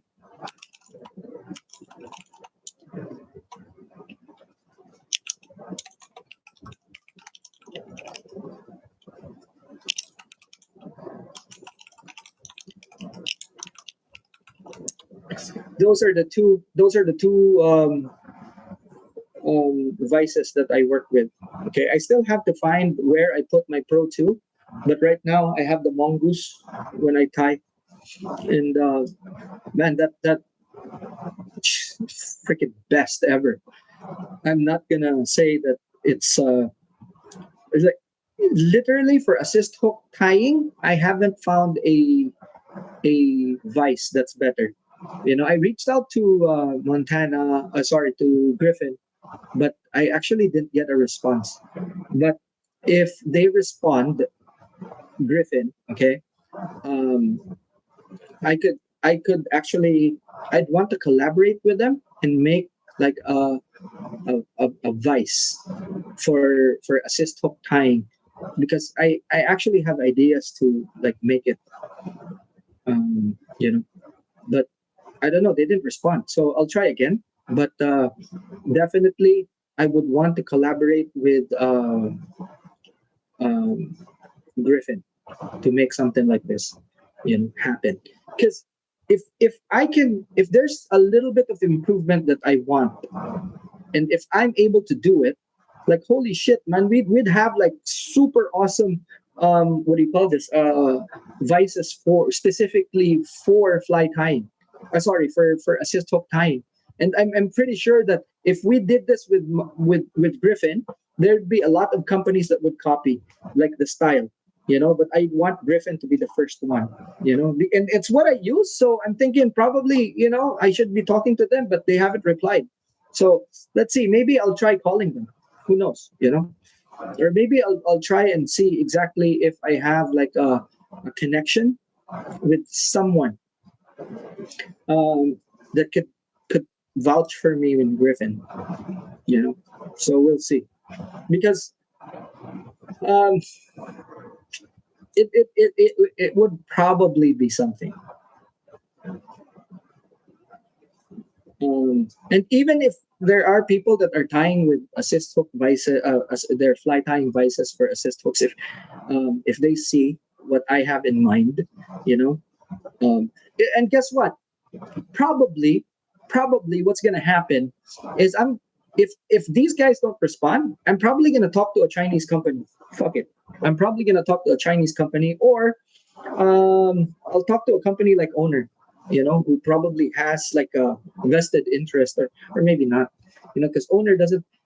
They have a contact to actually make the vice, but I'd rather work with a company for like a vice for assist hooks, and even if let's say we price it to around 150, 200 US, you know, around that target price, a lot of people would probably buy it, because it's going to be like super quality and it will have everything that you'll ever need, you know. But that's that. So we'll see. But I don't see the vice. Owner already has a set that they sell, okay, and I can literally, like, I'll show you, like, um I can literally talk to the CEO of Owner for this easy, and he always has an ear to listen for me, but the thing is, okay, Owner sells hooks. They don't manufacture these accessories. They can talk to someone who can manufacture the accessories. If we did this with someone who actually doesn't make the stuff themselves, it would become more expensive. So if thinking, in my mind right now, this would probably cost like the present value of this mongoose, right? If we did it now with the same kind of quality, we're looking at 150 to 200 US for the vice. Okay, the this is US made quality. Okay, we're already looking at that, and I know that we could do better. So if we actually talk to Montana mongoose, or like, they already have the vice head, so all we have to do is just come up with like the body, right? um Shimano actually makes decent rods now. That's the thing. I have a few of their rods, and I have to say, when it comes to rods, their rods are actually better than Daiwa, because I've also used Daiwa rods, but Shimano seems to be making better rods than Daiwa. So I have one rod that I use regularly. I've used like a shit. I've used it to catch a shit ton of tuna already, which is the grappler. So I have nothing but good. Okay, BFS. Okay, Zodias. Fuck me, man. That rod is a piece of shit. The first Zodias BFS. That rod is a piece of shit. I mean, I still have it. I keep on kind of using it and stuff like that. But that rod is a piece of shit. And I'll continue to say that because that rod is a piece of shit, right? But all other rods that I have, like the Dialuna XR, that's pretty good, But the Zodias BFS, for some weird reason, is a piece of shit. I don't even know why I bought that damn thing, and I don't even know why I still have it. But now that I said it, it's a piece of shit. Who would actually buy it, right? Zodias line, holy shit, man! Why? Honestly, it's like a fucking experiment. Leonardo, how it feels. By how it feels, So, take for example, I got invited to a public group called Ukraine Reconstruction. Weird. It's the field. Okay, so like take for example, it's supposed to be a BFS rod, yet it doesn't act like a BFS rod. It acts sort of like a light medium rod. So why is it a BFS rod? It's a piece of shit because it's not supposed to be acting like a medium light rod or light medium. It should be acting as a BFS rod. Okay, so a BFS rod would be a rod that would be able to cast very light, what do you call this, lures. But if it's designed to cast heavier lures, then it's not a BFS rod. It's a piece of shit BFS rod. So no. Has anyone tested the Abu Garcia Beast bait casters for 2025? Oh, I have the old Beast, and I love it.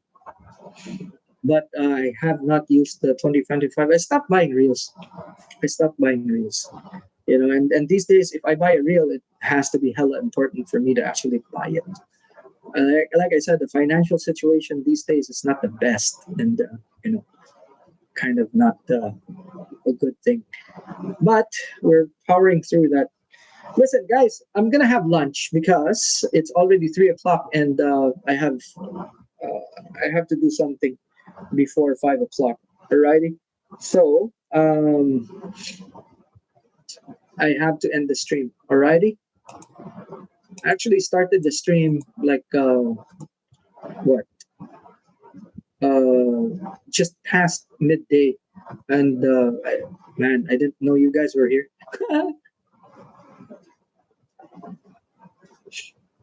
um, I work with a few brands, Gordon. Yes. So I'm sponsored. I'm not a sponsor. I'm not sponsored actually. It's like a higher tier than that. But I am a field staff slash field tester for a very small brand, and it's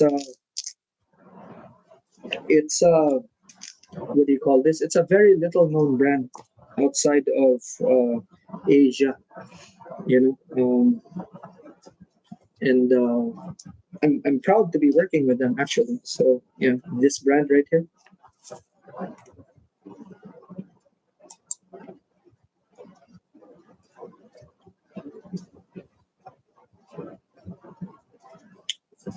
So yeah, well, it has ocean in the name. So, but no, not Ocean Freaks.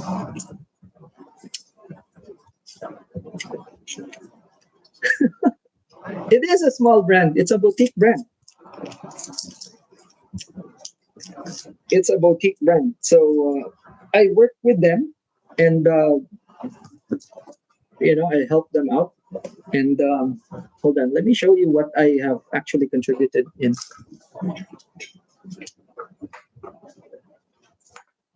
Well, yeah, I have to show you this because kind of messed things up for that. So I had some contribution in this. So this kind of existed because of an argument. So I had a discussion with the president, and this is why it exists, and this is why also there's an XG in the Studio Ocean Mark lineup, because before our conversation, we were just going to introduce a mid gear, and with this, with this particular one, you know, especially with the white spool and all that, so that we kind of what do you call this, contributed. I have a video of the L75 because I'm not interested with the L105. I had an interest with the L75. So the L75, I have a video of me casting, and I was able to reach 150 meters with a 100-gram jig. And then when I actually messed with it, and then before I messed with it, I was reaching 100 meters with a 100-gram jig, and I have a video of that. If you look at Instagram, actually, if you go to Studio Ocean Mark, and you look at the reels, okay, the reels section of Studio Ocean Mark, you'll find the video there because it's kind of official. Well, it's designed for casting for a lot of things,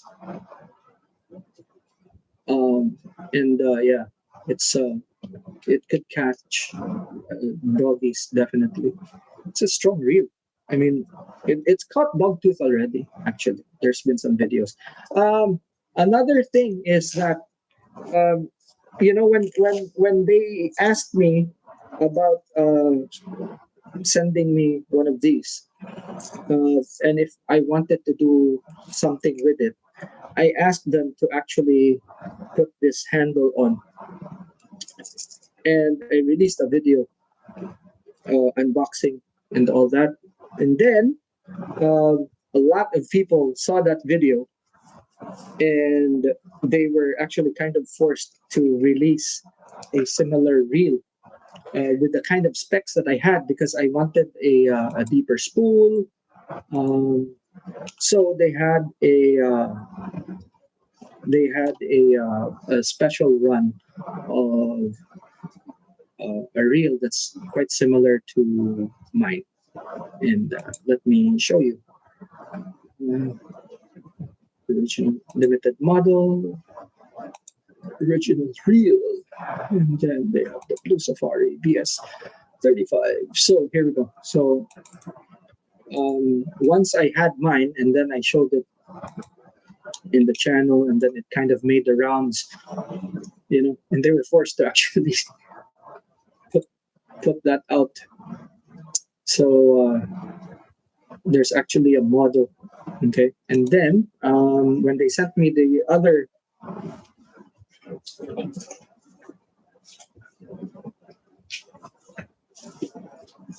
so when they sent me the HG version or the Z Japan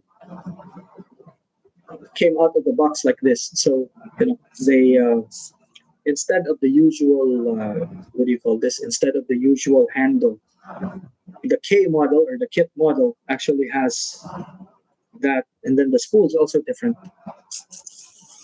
So they know, they know. Yeah. So yeah, we're working with a few. We're working with a few brands. Shimano is supporting this channel. My very first giveaway was actually a DC. What was that? SLX DC. The very first giveaway from this channel is actually was supported by Shimano. So we have a good relationship with Shimano as well. Um, uh, the guy in charge of the Middle East will be in the podcast soon. His name is DQ. Um, he was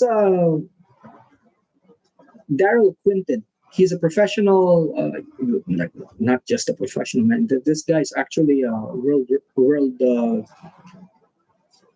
What do you call this? The World Cup winner, bass fishing. So he's gonna be on because he was on one time in the chat, and we uh, we spoke about it. So he's gonna be on, and they've been supporting us, of course.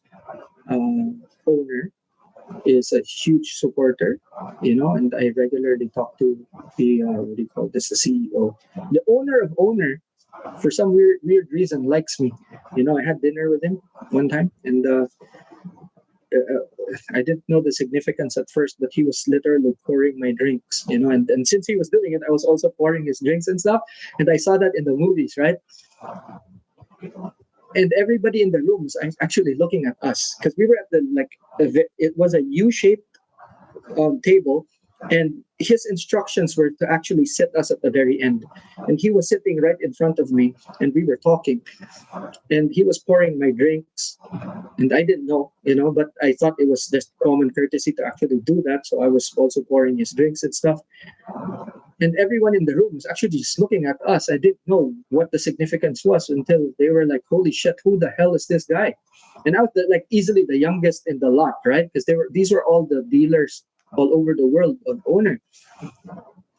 And yeah, I was like, and what's funny is that I wasn't invited. I was a tag along, and I was already working for Rapala. So I was a tag along with a friend that was a dealer of owner, and then, he started talking to me and stuff like that. Surprisingly, Shige-san, his name's Shige Sakamichi. So this guy, he could speak English really well. So we started talking and all that, and he liked me. It was weird. I captured his humor. So we were talking and we were laughing the whole time and stuff like that. And Man, that was a, what do you call this? That was a weird thing, right? Because um, all of a sudden he just stopped. Right? We were talking about something else, and he just stopped. He just looked at me and he said, like, I think you're a good fisherman. And I said, like, nah, Shiga-san, I'm still learning and all this. And then my friend said, like, you know what? He's just being humble, but he's actually quite good. And he was like, yeah, I think you're pretty good. I can tell. Because earlier on in the conference, and it was like a world conference, and they had all the dealers. Um, they were discussing about hooks and the engineering that comes with the hooks, and then they were talking about like this flat spot on a hook. And when I saw it, I was like, oh, okay, cool. And then my friend asked me, like, so what's that about? So I explained it to him, and they kind of overheard because they were sitting like right behind next to us, like here. Okay, so we were sitting here and they were behind us to the right, and they actually heard my explanation. And the guy in front was actually struggling to explain what it was. And guess what happened? They asked me to go up front and explain it because they said that you can explain it better than our engineer in English, right? So I actually, and imagine, I was working for VMC, like literally working for VMC, and I was speaking in front of all the dealers of owner in the whole world. That was funny as fuck, man. That was funny as fuck. So I explained it to them that this is like, this is the physics of it, the metallurgy that owner uses, and what was it for? It's the STX, and it was the introduction of the STX series. So, and after that, um, yeah, actually, owner wants me to work for them even until now. And I told them like I am, let's look for a way for us to work together instead of me working for you. So that's kind of where we're at. Um, and I've designed a few things for owner, right? So I've like this assist hook. There's one assist hook that I've designed for them actually. Um, I've also designed for VMC, so it's nothing new.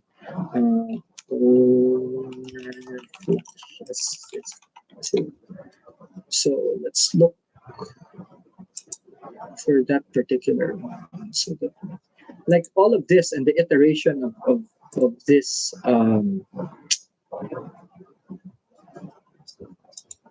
all of this and the iteration of all the iterations of this assist hook is from me. Um, so yeah, I mean, imagine someone from Rapala talking to people from owner, and I was like, what the hell have I gotten myself into? So that was weird. And that was that, and get this. The funny thing was that when we were going to this place where we were having dinner, the president actually said, like, you ride with me, Mr. Hassani rides with me, and Pobeng, Saber Tackle in Singapore. So we rode in one car we rode in the president's car, including one assistant, and we were talking, and that's how I got to talk to Pobeng, you know, and literally we were riding with the president up until we got to. I'm not going to tell you the conversation there because that's also some like a story for another time. But we went, and then he actually barked orders to this one guy to rearrange the sitting, and he arranged for our sitting to be at the very end of the table, and then he just sat in front of me and started pouring drinks, and we were talking about just general stuff, and that was that, and boom. And yeah, Sabers also for SOM. Yeah, so that was quite funny, because what do you call this, it was I mean, he just sat there and everybody was actually just looked Yeah, man. You know, Po Bang, Po, uh, Po Jia Chin. Dude, I would take that back. I would take that back. If like you, wishing he was your uncle, I'll take that back. This guy is old school, man. Old school. You know, and that means stubbornness comes with it. Okay, so in that conversation, we actually but in the conversation we had in the car, we actually butted heads. You know, we actually butted heads. He was in the front seat, I was at the back, and you know what ended up? Um, the the the the owner, okay, Shige-san, actually had a huge laugh out of it, and that was funny as hell, man. Because uh, you know, how the conversation was is that he was actually trying to say that he um, saw the trend and what was going to happen next year, right? And he was like, I already know what happened next year. And then, come to think of it, I suggested something to this friend of mine, and we've had, okay, so basically, we were discussing what was going to be next after tie rubber. Sorry, after slow jigging. Okay, when slow jigging dies down, what's going to happen? And he said, like, I already know it's going to be tie rubber and all this. And then I said, no, it's not going to be tie rubber. You see, Gordon? And I said, like, it's not going to be tie rubber, because if it was tie rubber, it would have happened a long time ago. And then he goes, no, it's going to be tie rubber. You know, you can see what's happening now, and did this and this and this and that. And then Abbas, my friend here actually said, like, well, you know what?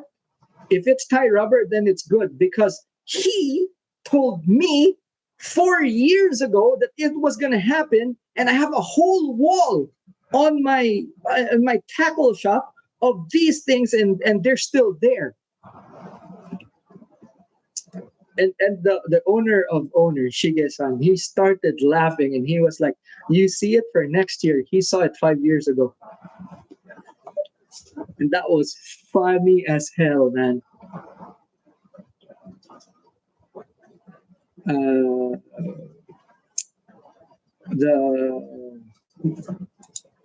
7269 AH. That's my design. Okay.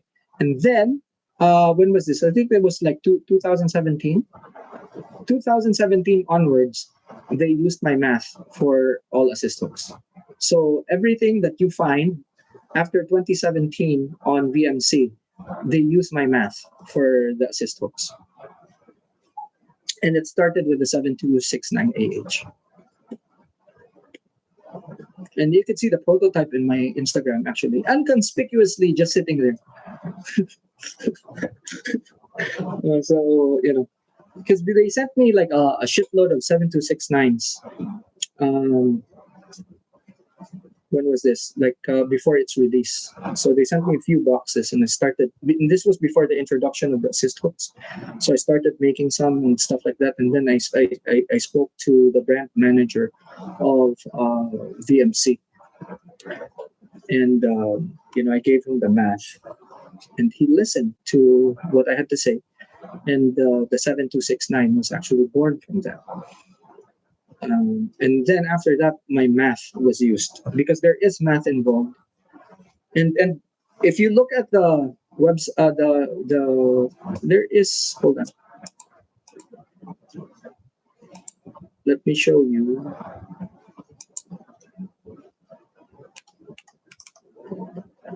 Yeah. So in the channel, there is a video called the secret of VMC 7269 AH, and VMC doesn't even know this, because they didn't know I gave them the math, but I didn't give them the explanation. Okay, so this explains Y. And you'll see that the ratio and proportion of the 7269 from the smallest all the way to the biggest, it's actually very proportional. The biggest problem with assist hooks is that the most of the lengths are not proportional to the size of the hooks. So you'll find that there are hooks that have really long um, assist cords, too long for their size, and you'll find that there are very short ones for, and they're not proportionate.